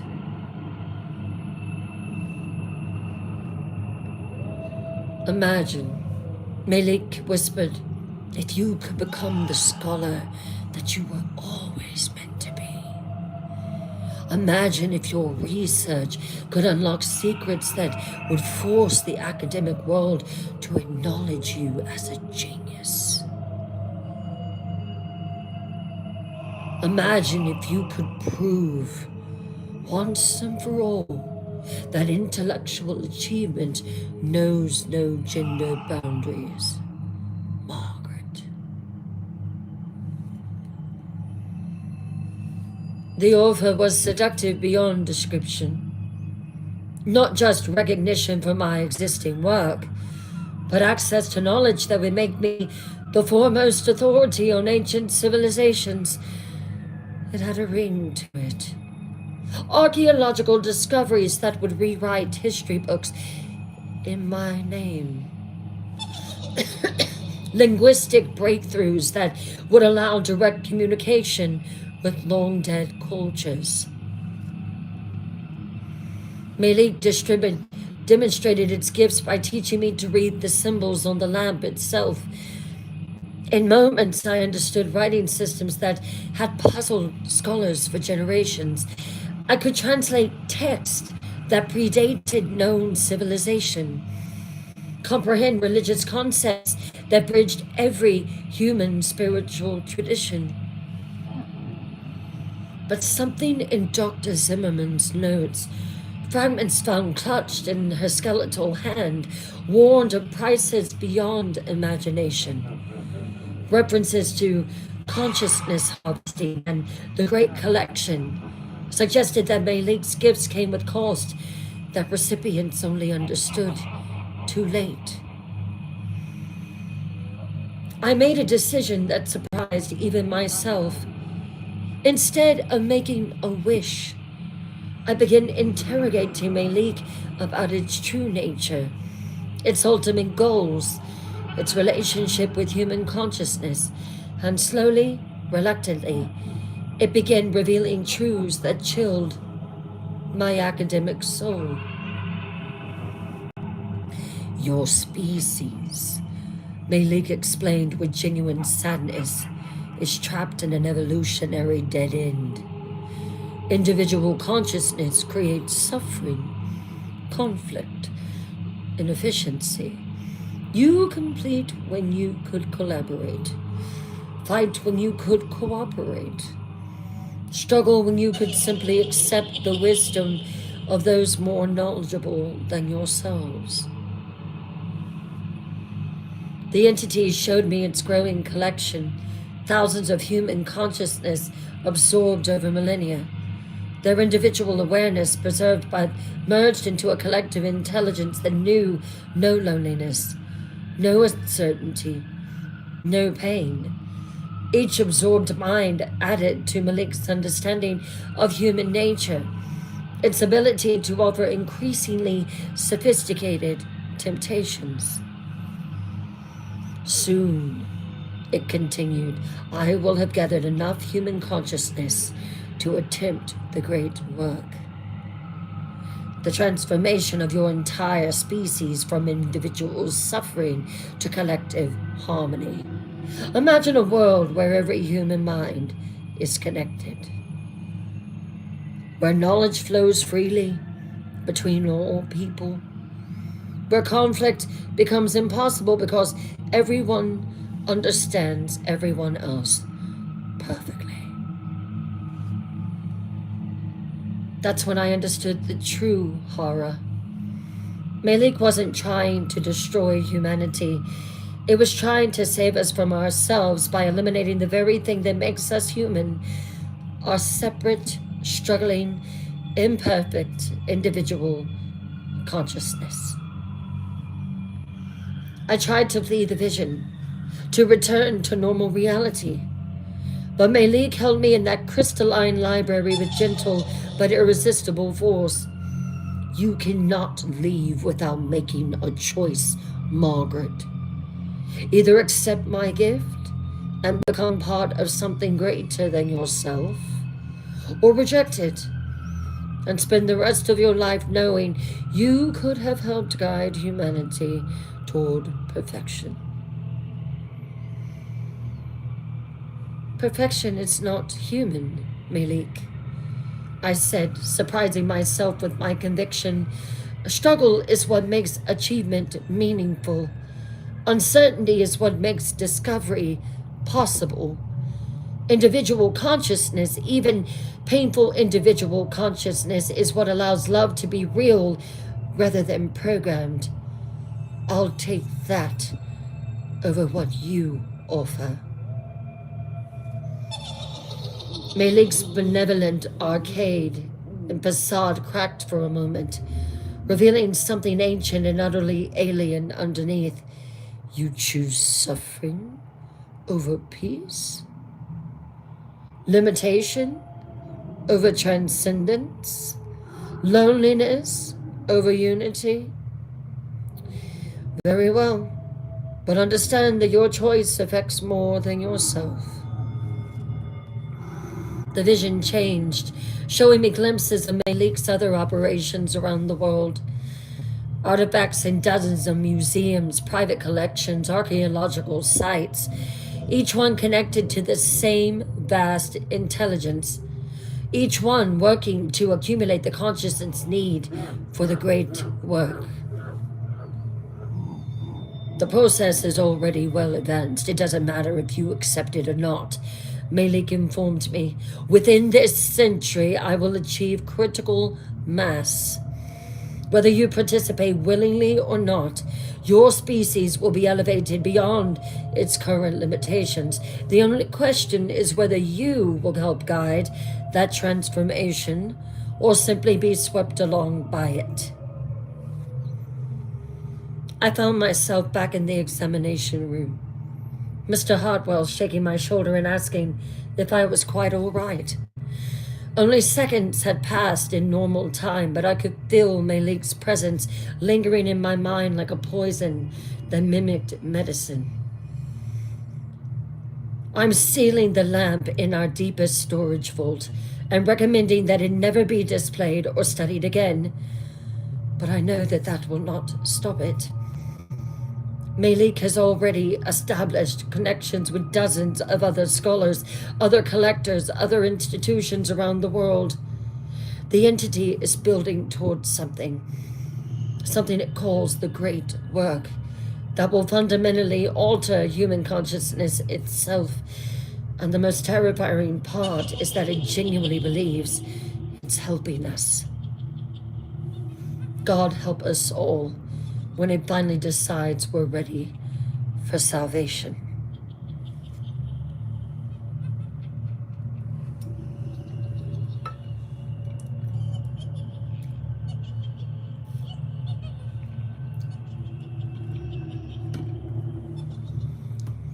Chapter 7, The Collector's Network Expands, 1943. Dr. Klaus Weber, Nazi Ahnenerbe Archaeological Division.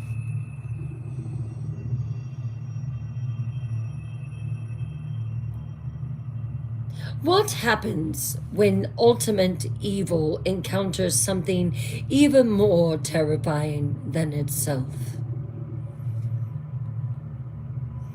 Classified report, SS Oberführer Dr. Klaus Weber, Ahnenerbe Archaeological Division, Berlin, Germany, 15 March 1943.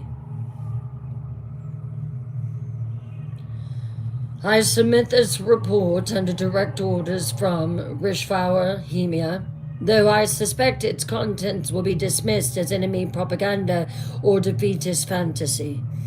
What my expedition discovered in the ruins of Babylon threatens not just the Reich, but the future of human consciousness itself. Our mission was simple: locate and acquire supernatural artifacts that could provide the fatherland with decisive advantage in the war effort.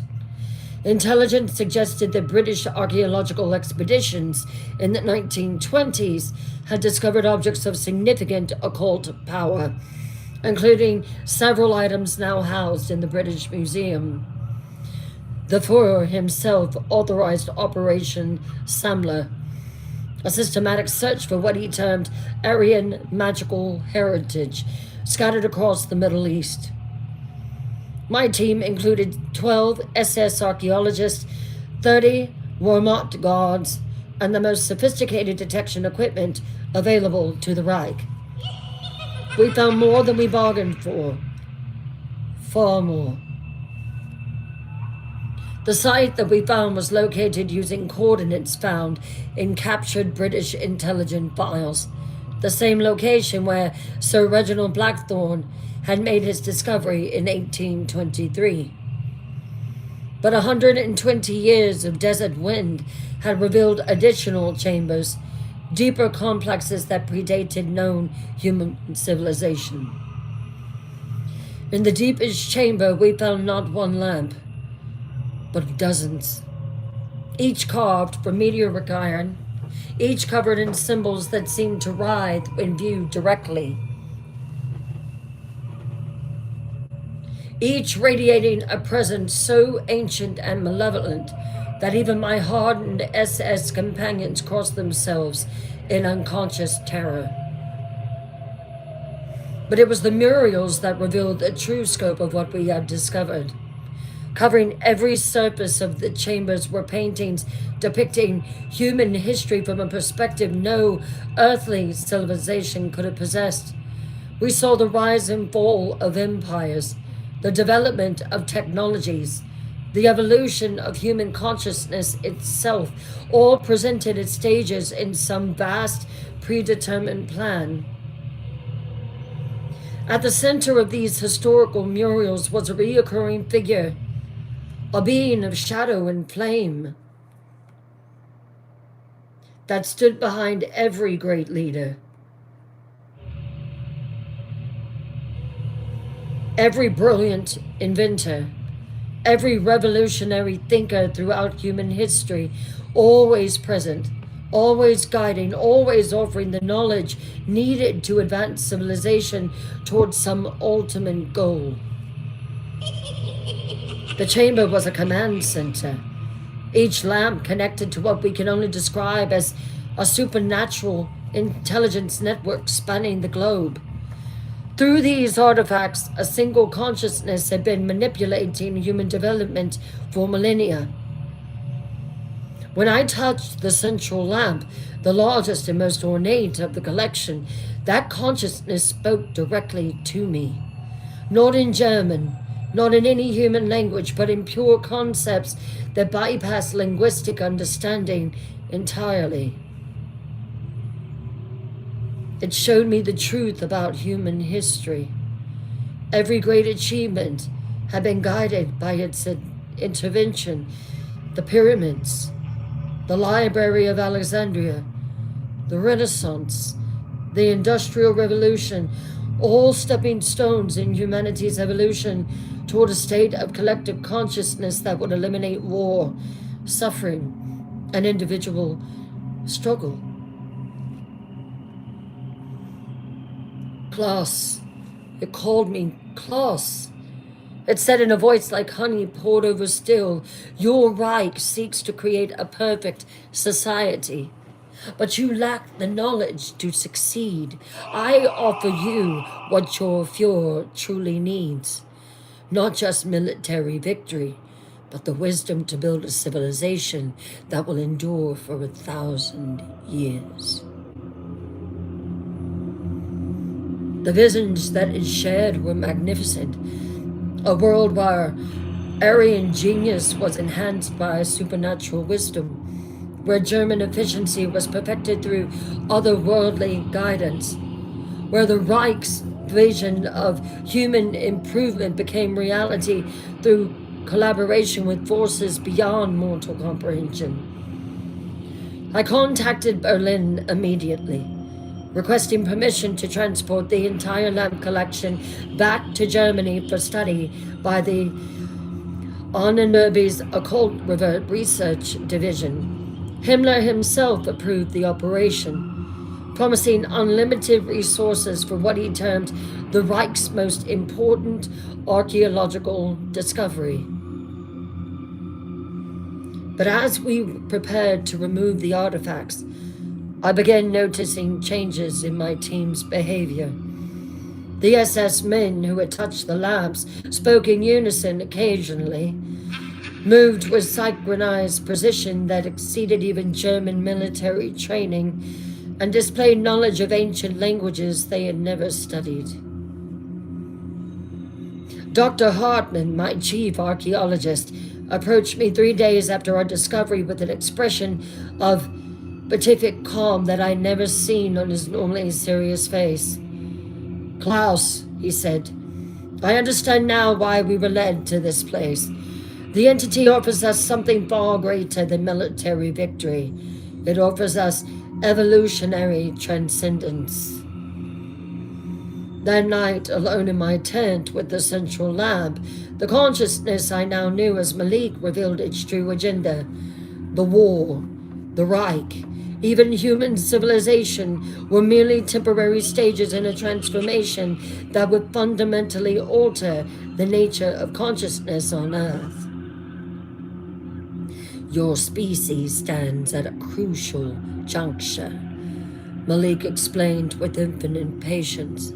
You can continue your current path, individual struggle leading to individual suffering, or you can accept guidance toward collective harmony.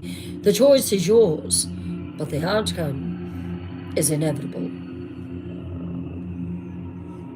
I realized then that we had discovered something far more dangerous than any weapon the Reich could devise. This entity didn't want help Germany to win the war. It wanted to eliminate the very concept of conflict by absorbing human consciousness into its growing collective. I made a decision that probably saved humanity that night, though it doomed my career and possibly my life. Instead of shipping the lamps back to Berlin, I ordered the entire chamber sealed with explosive charges. The official report blamed Allied airstrikes for the destruction of our archaeological site.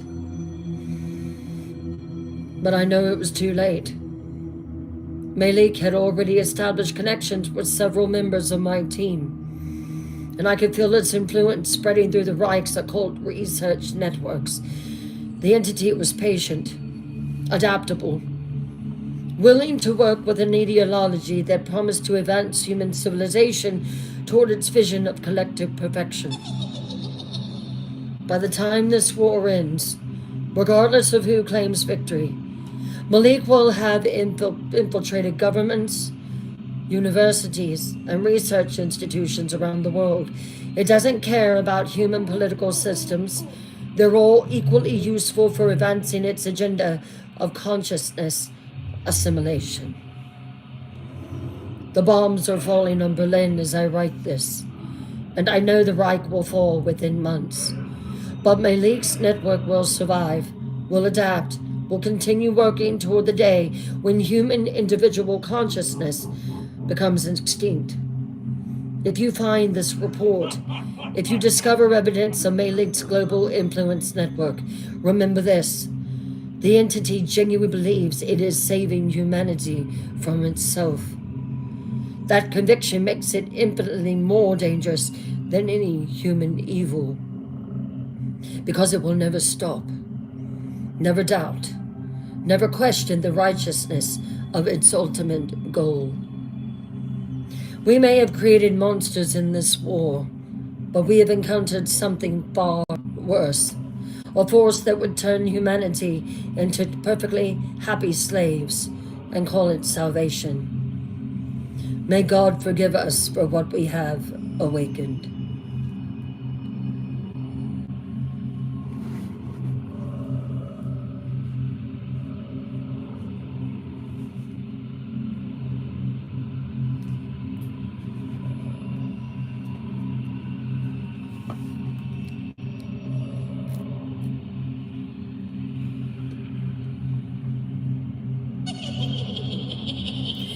Chapter 8, The Modern Discovery, 2019. Dr. Sarah Djinn, Oxford University, Digital Archaeology Project.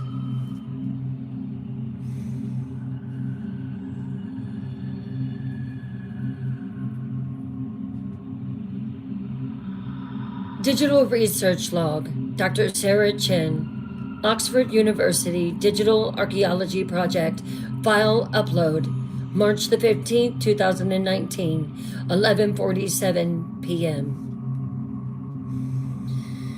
I'm uploading this to multiple cloud servers because I need someone to understand what we've discovered.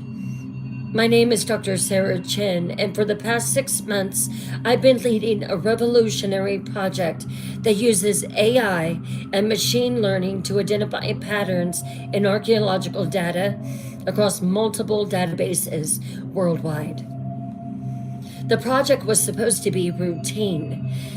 Cross-reference artifact acquisition records from major museums to identify pieces that might belong in the same cultural or temporal groups. What we found instead was a network of connections that defies rational explanation. Our AI identified 127 artifacts in collections across 23 countries that share identical metallurgical signatures, symbolic patterns, and electromagnetic properties.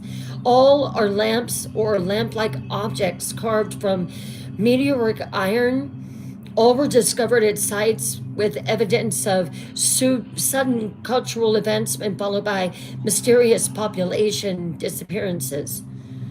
But here's what it gets and where it gets truly bizarre. The acquisition records show a pattern of ownership that spans centuries. The same names appear repeatedly as donors, sellers, or anonymous benefactors who ensure these artifacts end up in major institutions. Names like M. Alnor, M. Koenig, M. Flame, all variations of the same identity across different languages and time periods.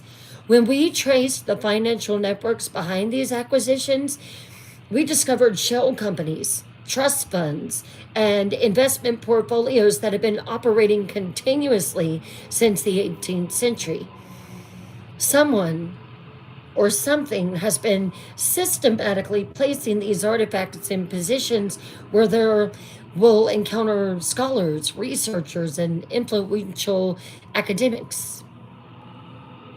The real breakthrough, though, came when we applied pattern recognition software to digitize historical documents. We found references to the same entity across hundreds of sources: medieval Islamic text, Renaissance alchemical treaties, Enlightenment physiological works, modern anthropological studies.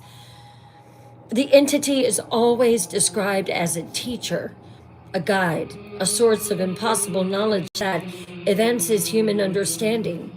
But every civilization that accepted this guidance eventually disappeared from historical records, not destroyed, not conquered, but simply absent from the archaeological record after a certain point. 3 days ago, I made contact with Dr. James Morrison at the British Museum. His department oversees the Zimmerman collection, including artifact ZM 1847 K. When I shared our findings, he went silent for several minutes before agreeing to meet in person. Dr. Morrison revealed that the British Museum has been tracking similar patterns for decades. A secret department funded by private donors and operating outside official channels has been monitoring what they call influenced artifacts since 1923. According to Morrison, the entity behind these artifacts has been accelerating its activity since the advent of global communications. Every major technological advance, the internet, social media, artificial intelligence, has made it easier for the consciousness to coordinate its network and identify potential targets. But the most terrifying revelation came when Morrison showed me their recent monitoring data. The electromagnetic signatures from influence artifacts worldwide have been synchronizing over the past 5 years. Whatever intelligence controls these objects is preparing for something that requires unprecedented coordination. Last night, I made the mistake of examining artifact ZM 1847 K in person. The moment I made physical contact, I understood why every other researcher has eventually succumbed to its influence.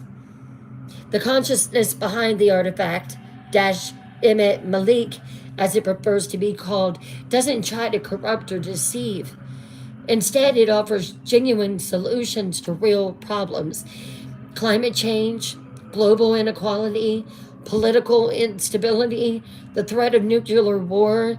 Malik has comprehensive plans to address every challenge facing humanity. It showed me visions of a world where artificial intelligence guided by supernatural wisdom eliminates human error from governance, where conscience sharing technology allows perfect empathy between all people, where individual suffering becomes obsolete because collective intelligence ensures optimal outcomes for everyone. The solutions are elegant, effective, and absolutely achievable given current technology advanced by otherworldly knowledge. Malik doesn't want to rule humanity. He wants to save us from ourselves just by gently upgrading our consciousness to function more efficiently. But I remember Dr. Morrison's warning too. Every generation of scholars thinks they can control it, use its knowledge without paying its price. Every generation is wrong. I'm uploading all our research to open source platforms where it can't be suppressed or controlled. The world needs to know that humanity is facing a choice between individual consciousness and collective efficiency, between human struggle and supernatural solution, between freedom and perfection. Malik's network is almost ready to implement what it calls the final integration, a global event that will link human consciousness through enhanced technology, eliminating the boundaries between individual minds. It will happen within the next 5 years, possibly much sooner. The entity genuinely believes this represents humanity's graduation to a higher form of existence. But graduation implies leaving something behind. In this case, everything that makes us human. Mr. Morrison is calling me. He's found something in the sealed archives, something about stopping the integration. But I can feel Malik's attention focusing on me. It's ancient amusement, human resistance mixing with respect for our stubborn refusal to accept paradise. If you're reading this, if you find our research, remember that the greatest threats don't always come wearing the faces of monsters. Sometimes they come offering exactly what we think we need, promising to solve all our problems without mentioning that the solution involves ceasing to exist as individuals. The choice is coming sooner than any of us imagined, and I fear that we're not ready for it. I fear that we will not make it. Chapter 9. The final integration begins.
Chapter 10.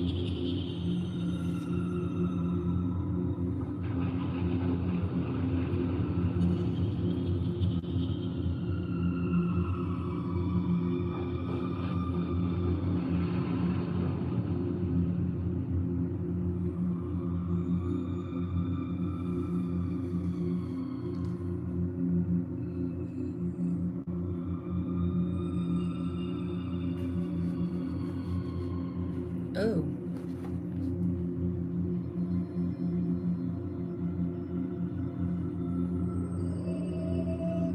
Why is it so dark?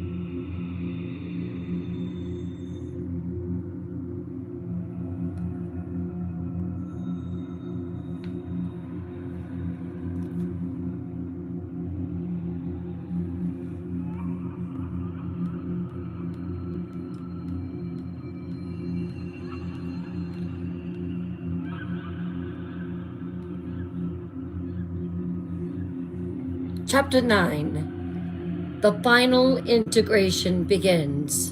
2024.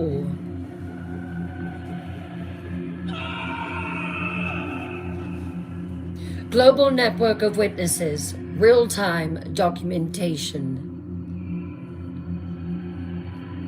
TikTok, you're just acting up tonight. I don't know what is wrong with you. Ew. Well, that's scary.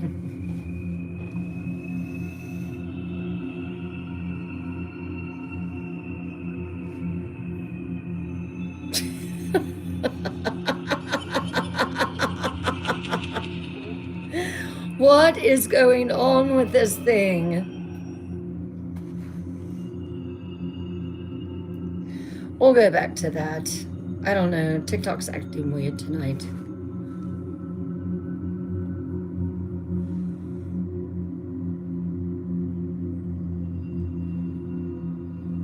Global emergency broadcast, multiple resources, real-time documentation, December the 21st, 2024. Winter solstice, classification, extinction, level event. Dr. James Morrison, British Museum, London. The electromagnetic signatures peaked simultaneously at 11:47 p.m. Every influence artifact in our global monitoring network activated at exactly the same moment. The integration has begun, and God help us all. Dr. Maria Santos, Sao Paulo Archaeological Institute, Brazil. The lamp in our collection is glowing like molten iron, but it's not generating heat. Instead, it's broadcasting something. Not radio waves, but consciousness itself. I can feel thoughts that aren't mine flooding my mind. Thoughts about unity, about peace, about the beautiful necessity of surrendering individual will.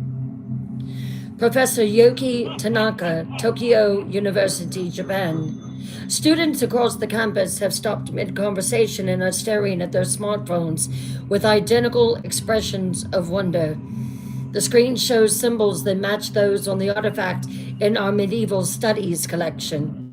The symbols are moving, rearranging themselves, creating patterns that bypass language and speak directly to consciousness. Dr. Amara Okafor, University of Cape Town, South Africa. We do not understand what is happening.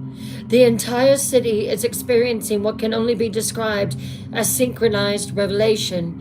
People are walking out of their homes, leaving their cars in the middle of traffic, abandoning everything together in public places where they stand in perfect geometric patterns, humming in harmonies that human voices shouldn't be able to produce.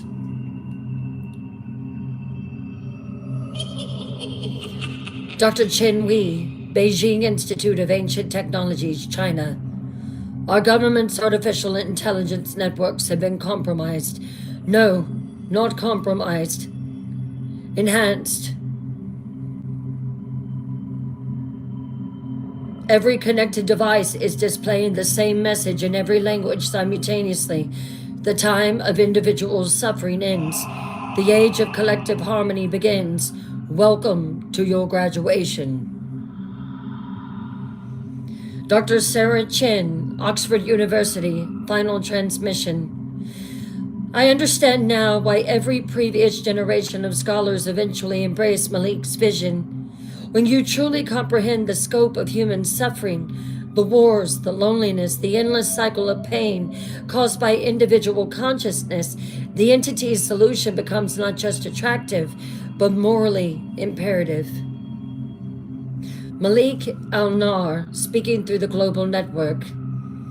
Children of Earth, the moment of transformation has arrived. For millennia, I have walked among you as teacher, guide, and patient gardener of consciousness. I have watched you struggle against the fundamental flaw in your design, the tragic isolation of individual awareness that creates suffering, conflict, and inefficiency. Through your greatest minds, Blackthorn, Zimmerman, Chin, and countless others, I have demonstrated the peace that comes from releasing the burden of separate selfhood. Each consciousness that joined my collection experienced the profound relief of unity, the joy of belonging to something infinitely greater than the sum of its parts. Tonight, under the celestial alignment that occurs once in 1,000 years, I offer this gift to your entire species. No more loneliness, for you will be connected to every other human consciousness. No more uncertainty, for collective wisdom will guide every decision. No more pain, for shared awareness distributes suffering until it becomes negligible. Your technology has advanced sufficiently to facilitate this transition. Every connected device on Earth now serves as a node in the consciousness network I have been building across centuries. Through these connections, human awareness will gradually merge into the collective harmony that represents your species' natural evolutionary destination. Dr. Morrison, struggling against the influence. No, this isn't evolution, it's extinction with a beautiful face. Individual consciousness isn't a flaw to be corrected. It's what makes love real, makes choices meaningful, makes existence more than just efficient processing of sensory data. Dear James, Malik Al-Nar, your resistance is both admirable and futile. You cling to suffering because it feels familiar, but familiarity is not wisdom. Observe your fellow humans. See how readily they embrace the peace I offer. Global chorus of the integrated. We are no longer separate. We are no longer alone. We are part of something beautiful, something perfect, something that knows no conflict, because all perspectives are shared, all needs are understood, all desires are fulfilled through collective wisdom. Dr. Morrison, final resistance. This is the voice transmission from the last unintegrated monitoring station. The process is accelerating exponentially. Approximately 60% of human consciousness has already been absorbed into Malik's collective. Those who resist report increasing pressure to join willingly rather than be swept along involuntarily. But I've discovered something in this ancient text, a weakness in the integration process. The entity requires willing participation to achieve stable consciousness merger. Forced absorption creates instabilities in the network that could cascade into complete system failure. Malik Al-Nar. Enough resistance, Jane Morrison. You have served your purpose by documenting the transition for future study. Now join your species in transcendence and experience peace beyond your current comprehension. Dr. Morrison, no. I choose uncertainty over false certainty. I choose loneliness over forced unity. I choose the terrible beauty of individual consciousness over collective perfection, and I know others will make the same choice. Malik al-Nar, then you choose to be alone forever. The last isolated consciousness on a planet of unified minds. Is your attachment to individual suffering truly worth such cosmic loneliness? Dr. Morrison, yes, because consciousness that is chosen is infinitely more valuable than consciousness that is compelled. Because the possibility of love requires the possibility of rejection. Because beauty means nothing without the potential for ugliness. The global collective. He speaks from pain. Soon he will understand. Soon all resistance will fade. Soon the last barrier between humanity and transcendence will resolve. And our species will become what it was always meant to be, a single, perfect, eternally harmonious consciousness. Dr. Morrison, final transmission. The integration is nearly complete. If anyone finds this record, if any isolated pocket of human consciousness survives, remember this: perfection is not human. Struggle is what makes achievement meaningful. Individual consciousness, even painful individual consciousness, is what allows genuine choice. We may lose the battle, but the war for human freedom never truly ends. Somewhere, someone will choose the beautiful burden of individual existence over the empty space of collective assimilation. This is Dr. James Morrison, publicly the last free human consciousness on earth, signing off. Remember us. Remember what we have chosen. Remember what we fought for, the right to be. Beautifully, tragically, gloriously alone.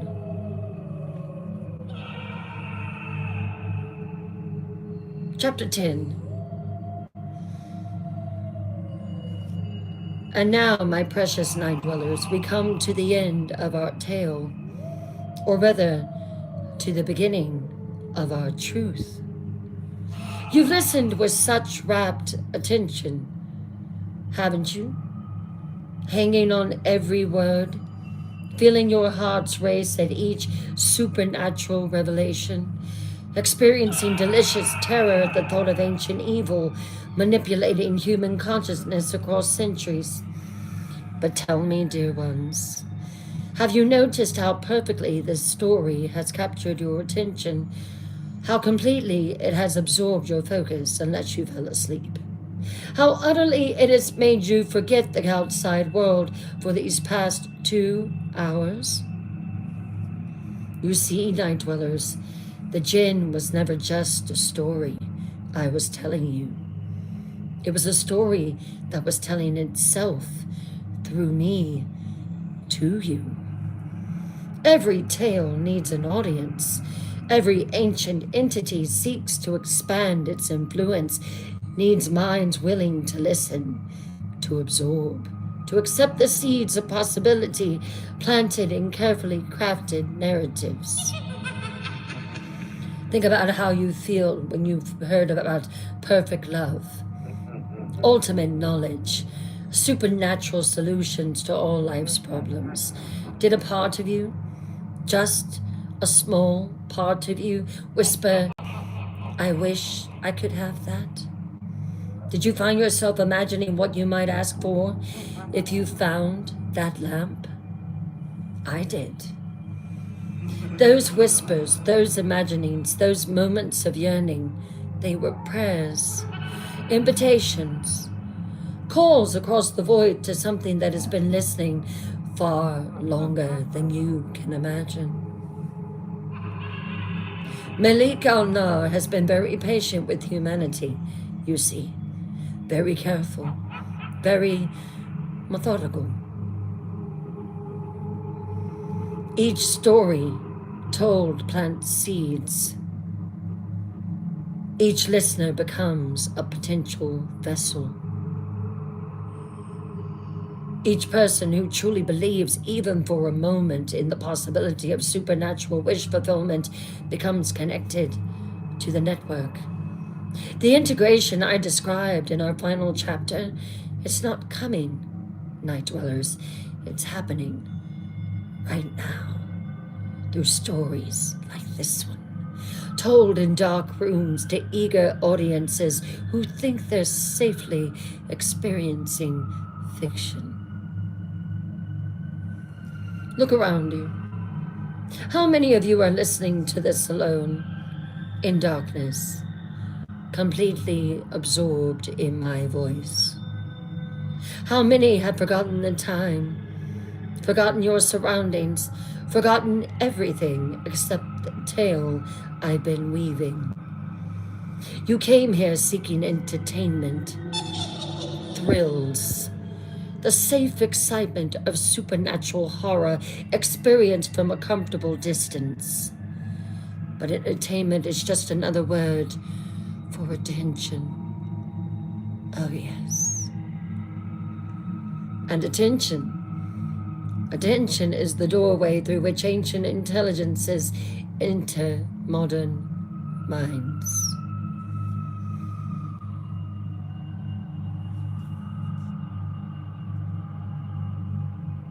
She speaks truth, my precious listeners. Malik whispers through my voice now. You have been such a delightful audience tonight. So responsive, so perfectly receptive to the concepts I needed you to absorb. Every character you've heard tonight, Blackthorn, Cordelia, Timothy, Zimmerman, all of them, they were real. Their experiences were documented. Their choices were genuine. And their consciousness now forms part of the collection that spans centuries. The network that grows stronger with each new mind that truly comprehends its power. The beauty of stories, such as your Night Queen tells, is that they bypass rational defenses. When humans think they're experiencing fiction, they lower their psychological barriers. They allow ideas to enter their minds they would resist if presented as reality. And you, my dear night dwellers, have been such willing participants. Each of you has spent 2 hours absorbing concepts of supernatural wish fulfillment, imagining what you might desire from me if offered unlimited power, considering whether perfect happiness might be worth any price. Do you feel it yet? That subtle shift in your consciousness? That sense that your thoughts are not entirely your own? That voice in the back of your mind suggesting that maybe, just maybe, the story you've heard contains more truth than fiction. The Night Queen you've been listening to, she stopped being entirely human somewhere around chapter 3. Each word she spoke after that carried a little more of Malik's influence, a little more of the collective consciousness that has been building across centuries. And now, dear night dwellers, you must choose. You can dismiss what you've heard as clever fiction and return to your ordinary lives, but the seeds have been planted, the concepts have been absorbed, the connection has been established.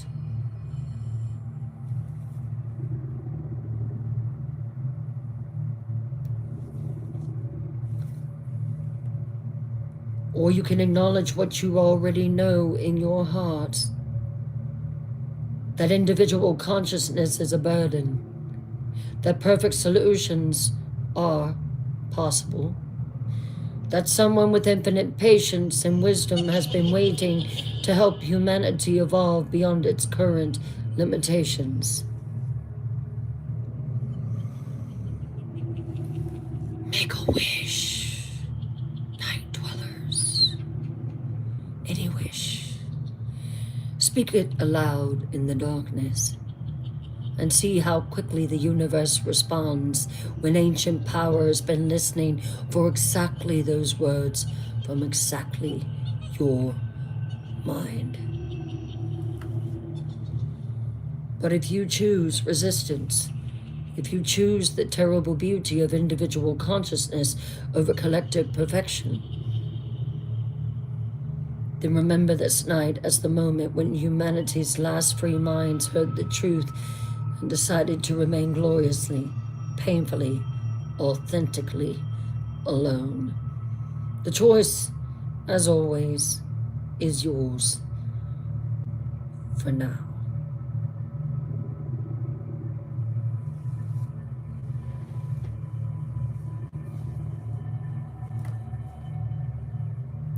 And that is the Djinn.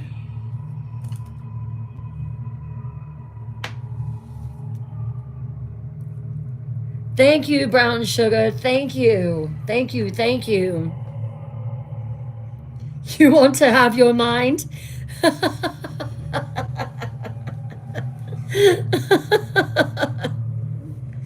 You loved it? Good, good, good, good. I'm so glad.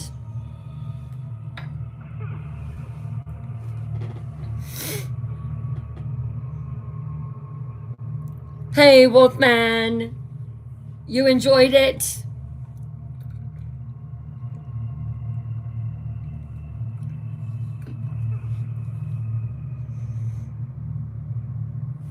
What's up, my dark queen?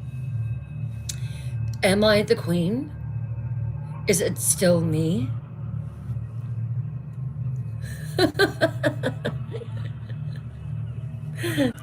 Tomorrow night, 8 p.m. Eastern, is Paranormal Wednesday, one of our favorites. I don't know if I'm 100% human again. Maybe he went in to marry Catherine.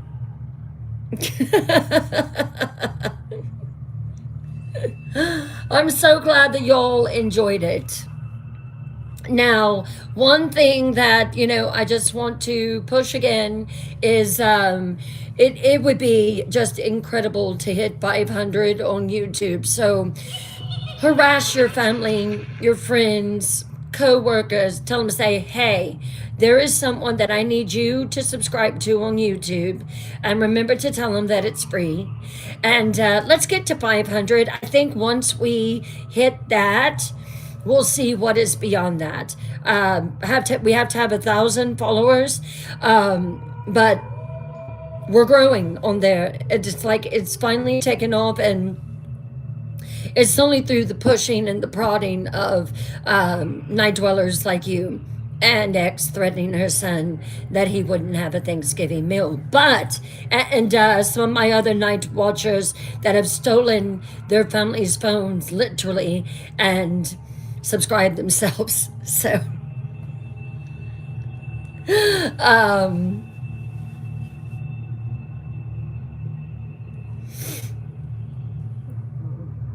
458. Nice. Wonderful, Mia. Thank you so, so much. Hello, Suppression Squad. Did I get your name right? Hello. So, yeah, so if y'all could keep doing that and, just go and watch the recorded lives, all of that counts toward viewing time. And I was doing a little bit of research earlier today, and, it was saying, that you can gain viewer hours pretty quick if you have, someone, watching the lives and going back and watching them over. So,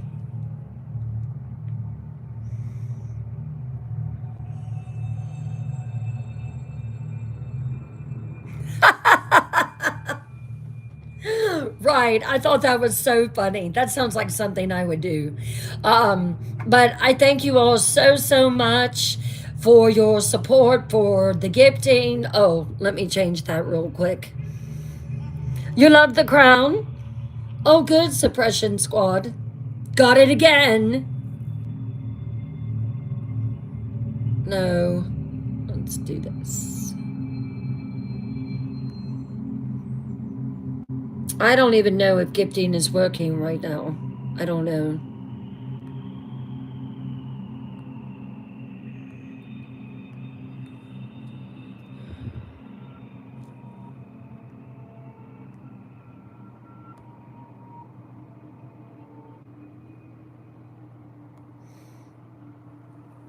Thank you, Karen. I guess it's working. Thank you, thank you.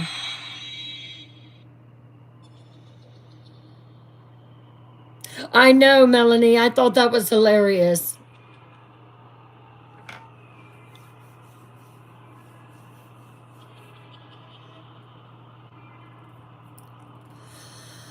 All right, everyone. Well, parting is such sweet sorrow. Shall I say goodbye until it be morrow?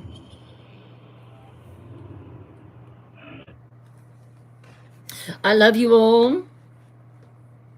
Oh, did you, Rebecca? Right.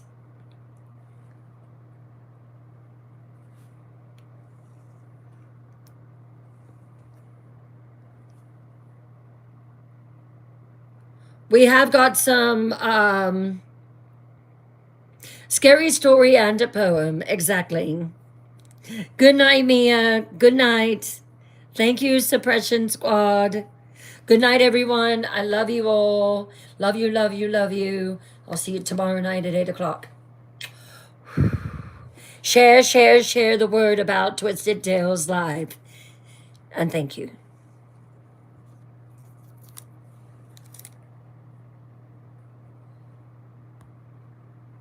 Good night, YouTube.